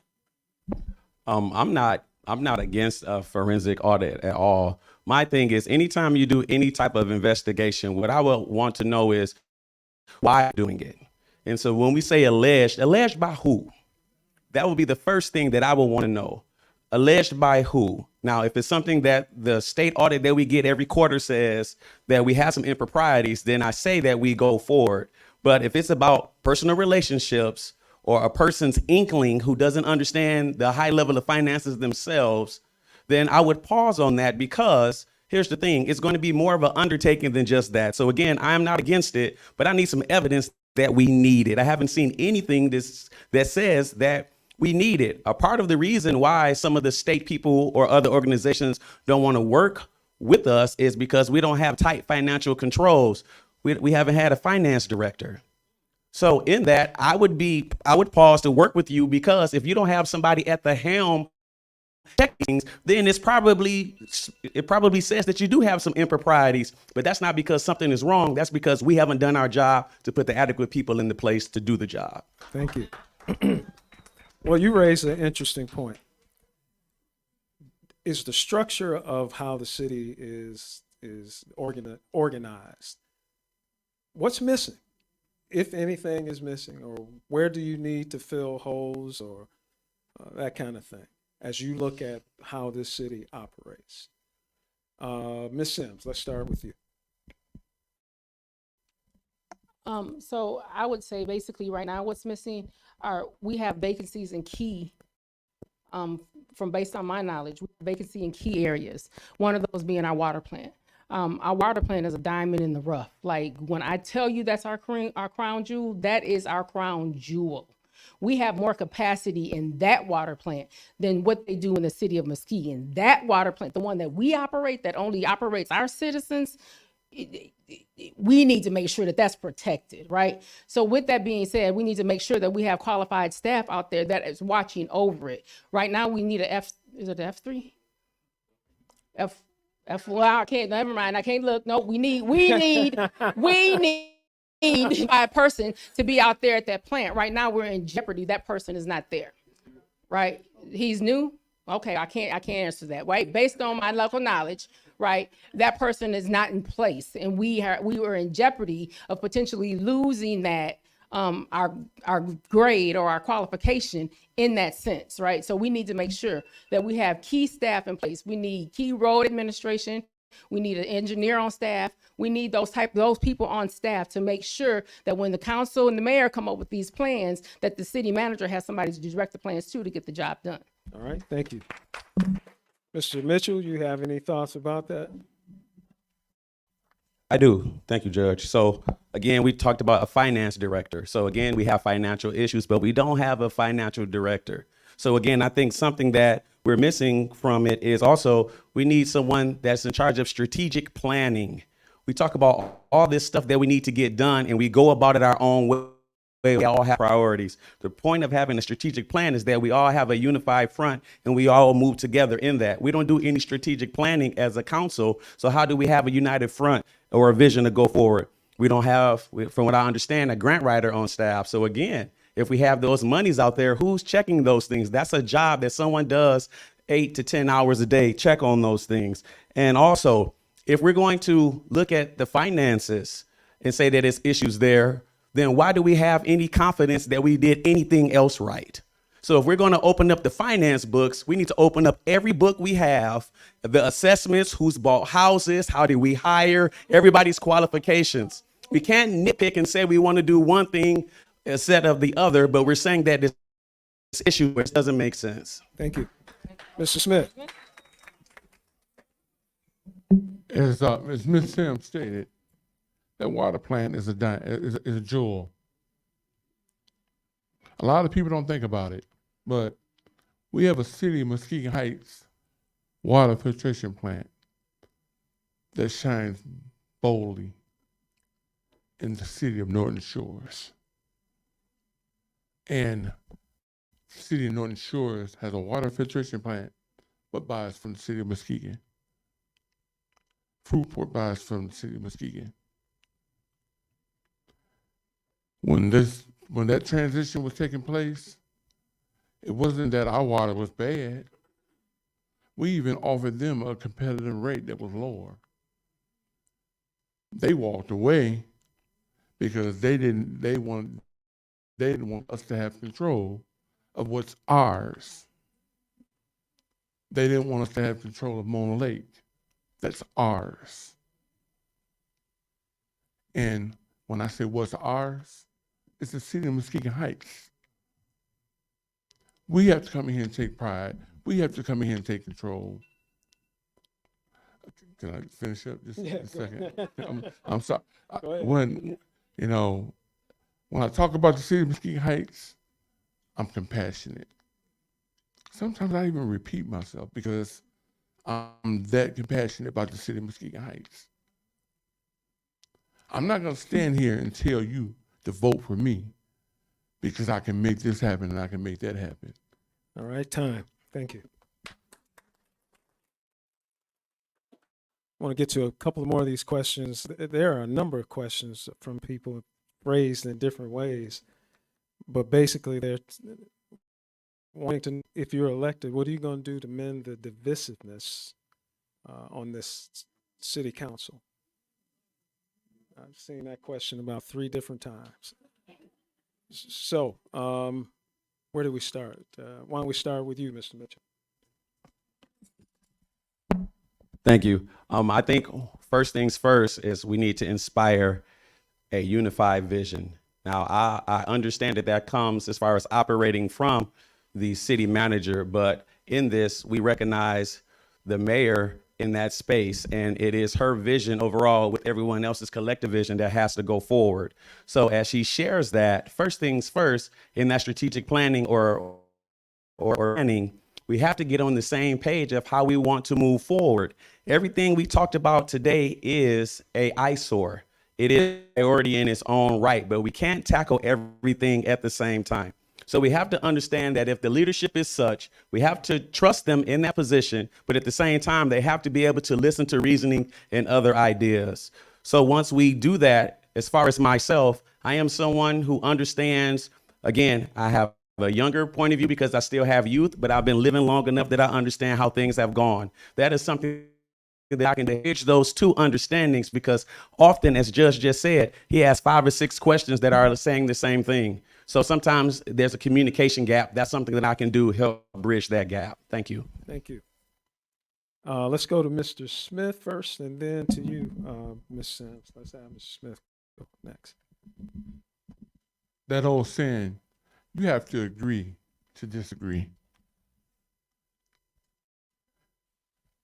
To come back into the fold, sometimes I'm not going to agree with your ideal. Sometimes you're not going to agree with mine. To come to a common point where we as a council benefit the citizens. It's not a self gain. It's not a me gain. It's the citizens gain. Because if I don't come inside here and vote what's best for the city of Muskegon Heights, I'm just a name tag up there. And just being a name tag, I'm not properly serving you. So therefore, I have to come, if elected, I have to come inside here and make sure that issues, any disagreements, they're solved behind closed doors. So that when we come into that council chamber, we're voting what's benefiting the city of Muskegon Heights. Time. Thank you. All right, Ms. Sims. And so kind of back to the opening statements, right? What we're experiencing on the council currently is not new. Just the way it was dealt with before is different. It wasn't dealt with in the open public. It was dealt behind closed doors, one-on-one, right? And when we came back, we agreed to disagree and move forward in a way that we could work with one another. So one of the things that I would propose that I would do if I'm elected is, again, right, a strategic plan needs to happen, I feel. And if there is one, I want to read and understand it. Then I want to meet with each council person and get their interpretation of what that plan is to get an understanding. One of the things that I've been gifted and skilled to be able to do is to be able to sit at the table, hear all the different perspectives in the dialogue, and I'm able to find that one piece and pull it out and say, okay, here it is. Now, what are we going to do with it? Right? Again, we have to acknowledge and honor the passion that each one of our council members has. That's why it's there. So one of the things that I would do is to be able to sit, listen, learn, and then lead in a way where we can move forward collectively for the betterment. All right, thank you. How do you help improve the quality of life for our young people in the city of Muskegon Heights? Mr. Smith. Excuse me. One of the things that I believe for our youth, we have to bring their interest back. We have to have activities for versus them walking down the street, hanging out at the chicken coop, hanging out just walking up down the streets. One of the things that I did with the council support that they did in other areas were movies in the park. I was able to bring movies in through community donations to where the youth could come in and watch a movie, have refreshments, and be able, those that couldn't afford, with the big family, they couldn't afford to spend $100 on a family of 5. Those that, back in the day when we had the festivals, we had the carnival rides. We just have to bring our community back here and bring the youth back here to give them an interest. It's not to want to go out of the community, but to come back into the community. Thank you. Mr. Mitchell. I think one of the major things that we need to do is, first off, listen to the youth. Ask them exactly what they want and what they like. Whereas children might not be the same things that they want. Now, some of those things are going to be relative, but overall, we have a problem listening. We keep telling them that we understand them. And honestly, unless you talk to them, you really don't. So Parks and Recreation is a very important thing. We need to do that. But also, too, we need to invest some of our dollars into them. When I grew up, there was a program called Project No. It stood for Kid Navigating on Wisdom. This was right at the middle school that I was a part of. My mentors were Mr. Guy, Mr. Mosain, who are the chief, and then our athletic director in our community. So those were the young men that were my counselors, the people that I aspired to. A part of it is visibility and the behavior. They don't have people that look like them in leadership positions. They don't want to listen to you because you look like their grandparents. A part of a community thriving is making sure that leaders look like the people who are the youngest. And we don't do that. We put all of our energy into our seniors and we don't put any into our youth. Okay, thank you. Ms. Sims? So one of the things that I would do, because I believe we need to train up our young people in our community, right? And so I would definitely reinstate the Parks and Recreations Department, and then convene what I consider a youth council to be able to get their input on what they feel like their community needs to be. If I'm leading in a way where I'm leading just with my vision, right, I'm not going to build a community that's going to thrive based on the young people that are going to come up behind me, right? I'm going to build with my vision, and they're not be here, and the community won't sustain. So I would definitely put in the recreations department. I would definitely put together a youth council to be able to equip them to own in their community, to be able to equip them to legislate and govern in their community, to be able to, so they have a say in what's going on where they live, work, and play. Because we don't want to build it just for us. We need to build it for them as well. Thank you. Thank you. So when I was growing up, my professional development, if you will, started at the City of Muskegon Heights Planning Department, which I don't think exists anymore. I don't think there's really a planning department, but I worked there in the summer. Is there any plan or thought about how to create work opportunities for young people in the city of Muskegon Heights? Mr. Mitchell. Yep, I have a simple plan. If you understand how high school works now, in order for the children to graduate, they have to have a certain amount of community service hours. We need to our benefit so they can get the experience, they can understand. When we talk about the legacy and the traditions of us, they get to see that firsthand, but we're also preparing them for the future. Also, if you look on Facebook, if you look at churches, on social media, different things, you'll see young people all the time asking for internship opportunities. They're in education, they're in finance, they're in technology, or those STEM things, or science, technology, education, and math, those things that all the jobs are in, so that they can get their necessary hours in before they graduate. So again, we have untapped utilization happening. And if we talk to the young people, they're ready to serve. We just have to understand that we don't always get it right and we don't always know what's best, and give these young people a chance to show their worth. Thank you. Ms. Sims. Absolutely. And so one of the things that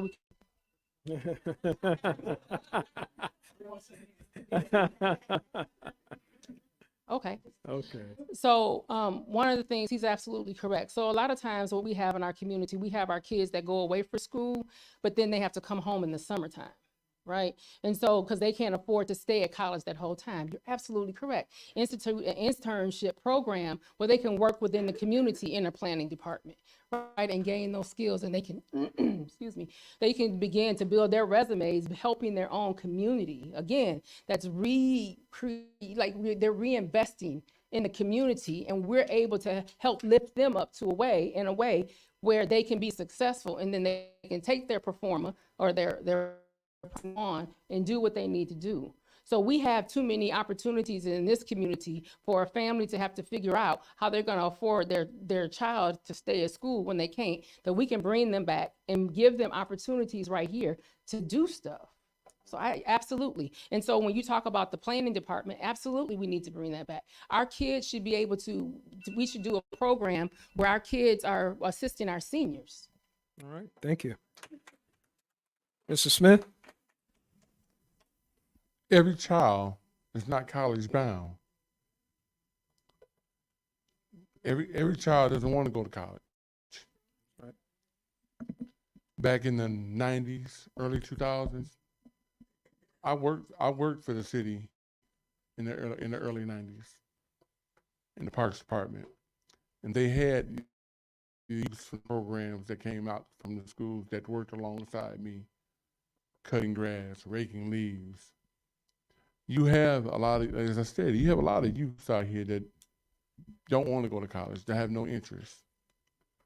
But we can bring them in and teach them a trade. It doesn't take a college education to get a commercial driver's license.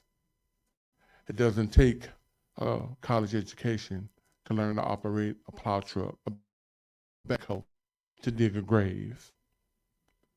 There are some people, young and old, that are content with that type of job.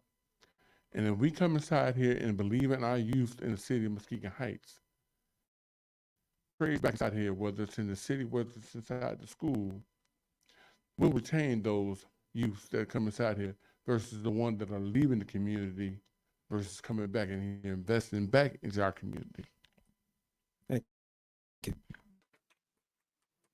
One of the questions from the audience is that if vacant land is an asset of this city, what suggestions or plans would you consider for land usage or for how to develop these vacant lots?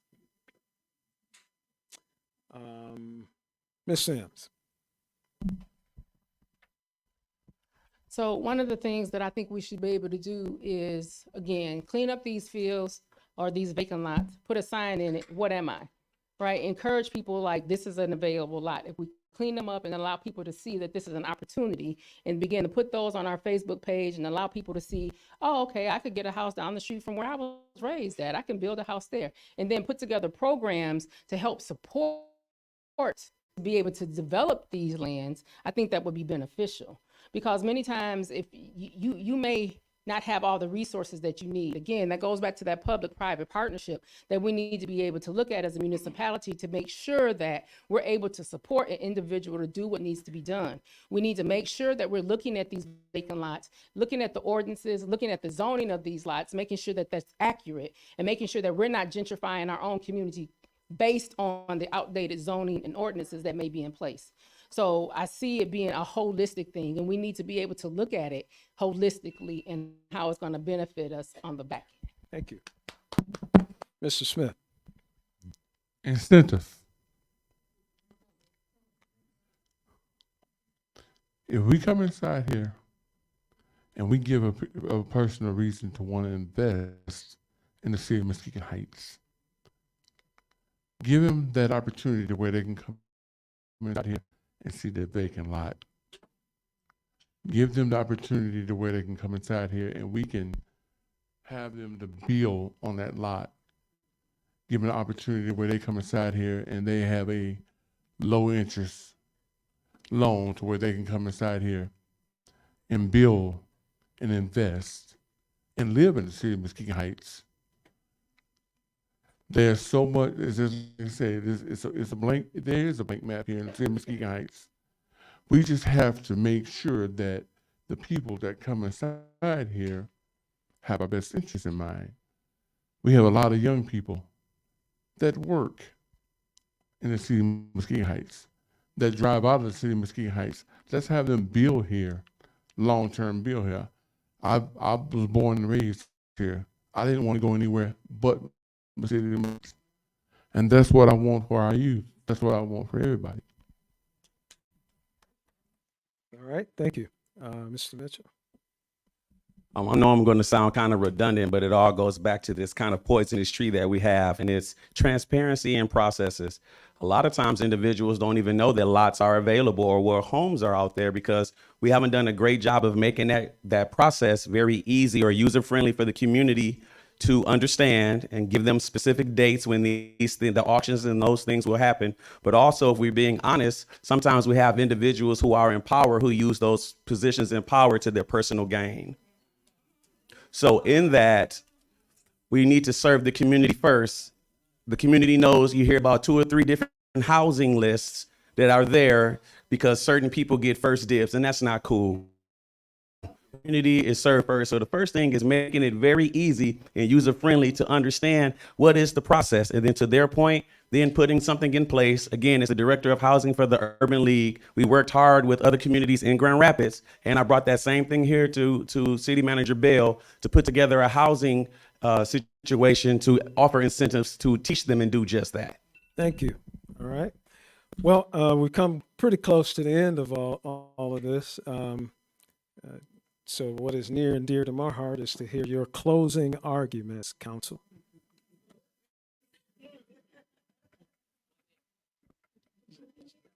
So gather yourself here for a second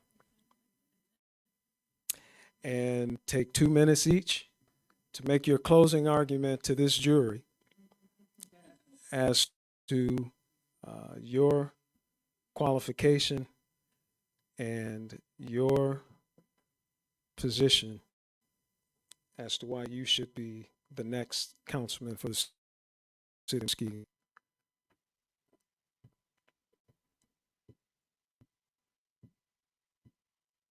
Mr. Smith. I'm going to start it with, I'm not going to say if I'm elected. I'm going to say when I'm elected.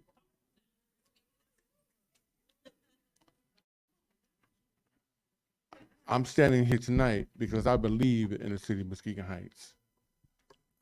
I've invested in the city of Muskegon Heights. I was born here. I'll die here. Whether I'm elected or not, I'm going to still believe in the city of Muskegon Heights. I want to come in and be that tiebreaker that's going to move the city forward and not keep us divided. Because I'm just going to be blunt, forward. We're divided right now. How can we move forward if we keep taking 3 steps behind? Everybody on the council has their best interest in mind, but if we can't move forward, we're gonna be stuck. We're gonna be divided, and as I stated, who's gonna invest in us from the outside if we don't believe on us on the inside? I'm not asking for your vote because I know you, because I'm friends with you, because you know my mother, my father, my brothers. I'm asking for your vote because you believe in me. If I can't do my job efficiently, recall me. Ask me to step down because I'm not going to stand here and tell you that I'm going to do this X, Y, Z if I can't get it fulfilled. Because I'm not going to tell you fill you with full of hope. You vote me in, and then you're standing there saying, well, he told me all this was going to happen. He was going to fix my street. He was going to get this house taken care of. He was going to help me buy this vacant lot, and I voted him in. No, if I can't do my job efficiently, then don't vote for me. Okay, thank you. Mr. Mitchell. Thank you, Judge. We all are servant leaders, and we all have passion and a dedication to this community. So we all share that in common. But I'm asking you for your vote on May 7th because for this particular position, I feel that I am the more qualified candidate. In that, it's not about popularity. It's about what this city needs to move forward. We have issues with processes, rules and regulations, project management, and also workplace conflict. Those are all things that I have been trained and have resolutions for, and I am ready to serve. Do I have all the answers? No, I do not. But I'm going to come with a fresh perspective, and I understand currently, given what the issues that we have that are old, but I have fresh perspective on how to defeat or to countermeasure those old challenges.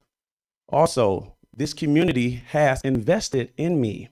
It's not about me. It's about my representation and what that looks like for your grandchildren and your children. They don't want to be involved because no one up here looks like them. They need to be inspired. Everything that we do, we talk about the past. I understand the past. I appreciate the past, but we need to move forward. We cannot embrace the future if we keep going back to the past. I appreciate what they've done in their almost 30 years of leadership, but we're still in the same place after 30 years.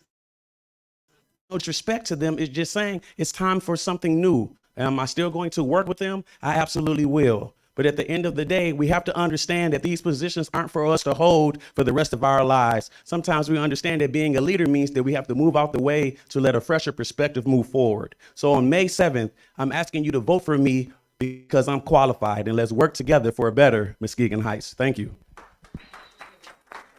Thank you. Now the rose between these two thorns. Ms. Sims. I just want to say this. Please don't allow what you perceive, my passion. I'm not going to even say what you perceive as my passion. My passion for the video to negate the fact that I can run a boardroom table. There's no sense in having a place at the table when you don't know how to work the table. Okay, there's no sense in having a place at the table when your relationships aren't there for you to work with. I know how to work the table. This is a game of chess. It's not checkers. And you need to be very skilled in order to be able to do that. I'm that girl. So please, I beg, I implore you, don't allow my passion for this city to negate the fact that I can run a table. I operated under two very strong mayors. The first one allowed me to sit back and learn, to get my bearings about me, and she taught me a lot. The second one realized that I was getting frustrated because I couldn't navigate. I didn't understand the fact that I was navigating a cruise ship in a pond. So he allowed me the opportunity to step back and to work with various municipalities, negotiating contracts on behalf of the city of Muskegon Heights that kept us out of receivership. He allowed me to do that. He was gracious enough, even though he was the mayor, allow me to go into these places, to develop these relationships, to work these bonds, and to bring our city to the place where we are right now. And then he stepped back and said, now let's go. That's how you work together collectively. It's not about position. That's why I understand it so well. That's why I'm not concerned about, I used to be the mayor, but now I'm gonna be a council person, because I've been instructed. I've been taught on how it's supposed to work. I understand that it's about saving our city and getting us ahead versus a position. I get that. So I'm imploring to you to vote for me, not because I've been there for 16 years, not because I used to be your mayor, not because you like me. You don't have to like me, but you need to acknowledge the fact that I am the most qualified for this 18-month position to assist us in the right direction so I can remove myself and then allow the transformation to happen. I'm good with that. Thank you. Thank you. Ladies and gentlemen, let's give all three of these wonderful people a hand.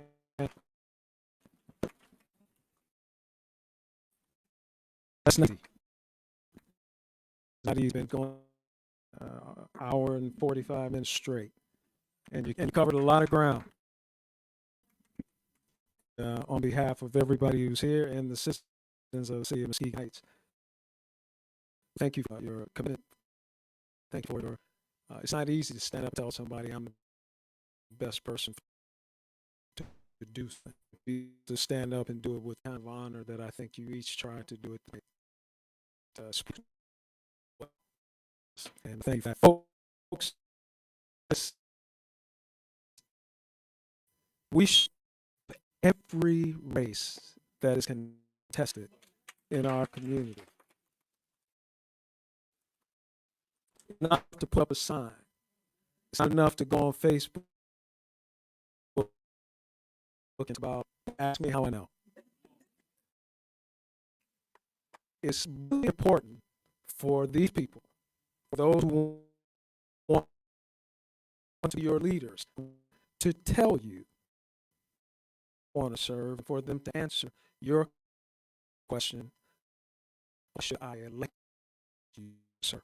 Make sure in this pivotal, seminal moment in 2024, where literally everything that we think and hold dear as Americans on the general perspective, and Black people on a specific level, is at stake. I ask you to be and bring other people and make folks talk to you about what it is that they intend to do after they get there, what they already thought they were going to do. Thank you all. I think I'm going to turn it back over to Miss Simmons here. That's a bad girl, ain't it? You know, they should have a show where we were talking the Lachey's. I got this thing working here. That's my retirement. The Shay-Shays. Better, man. And then they walk out hugging and loving each other, but they can battle. I love y'all, man. Thank y'all. Thank you for the opportunity to serve.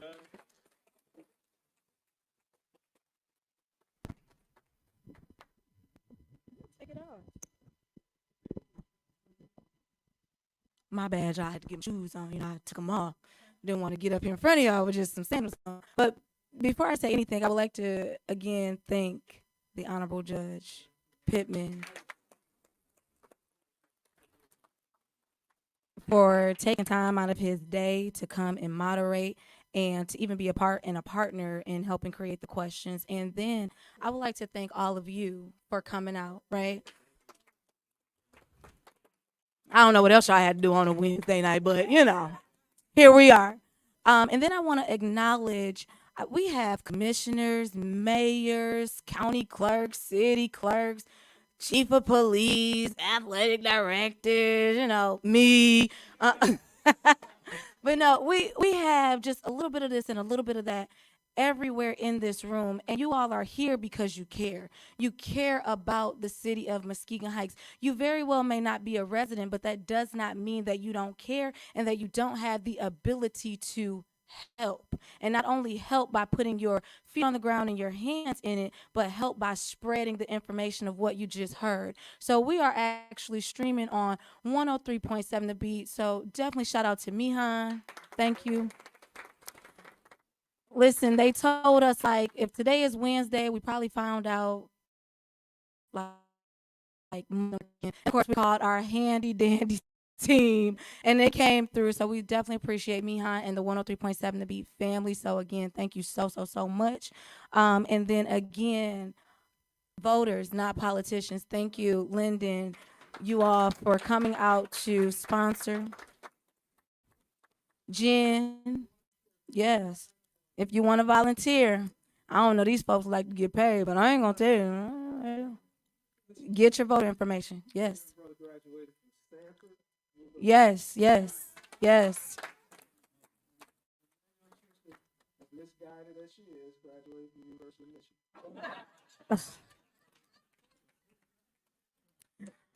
I'm just happy you got a little education. Dang. You got to be misguided because you went there. So listen. Again, thank you. We have council persons in here as well. But most importantly, Jen, stand up one time. Just really quickly. And the reason why I'm saying that is because Jen works diligently on and off camera to make sure that you all have everything you need, better ability. And I've lived with my mother, so I know that it ain't always easy because baby girl gonna get you right every time, right? But you are doing a fantastic job and you are appreciated and we thank you. Again, the election is May 7th. May 7th.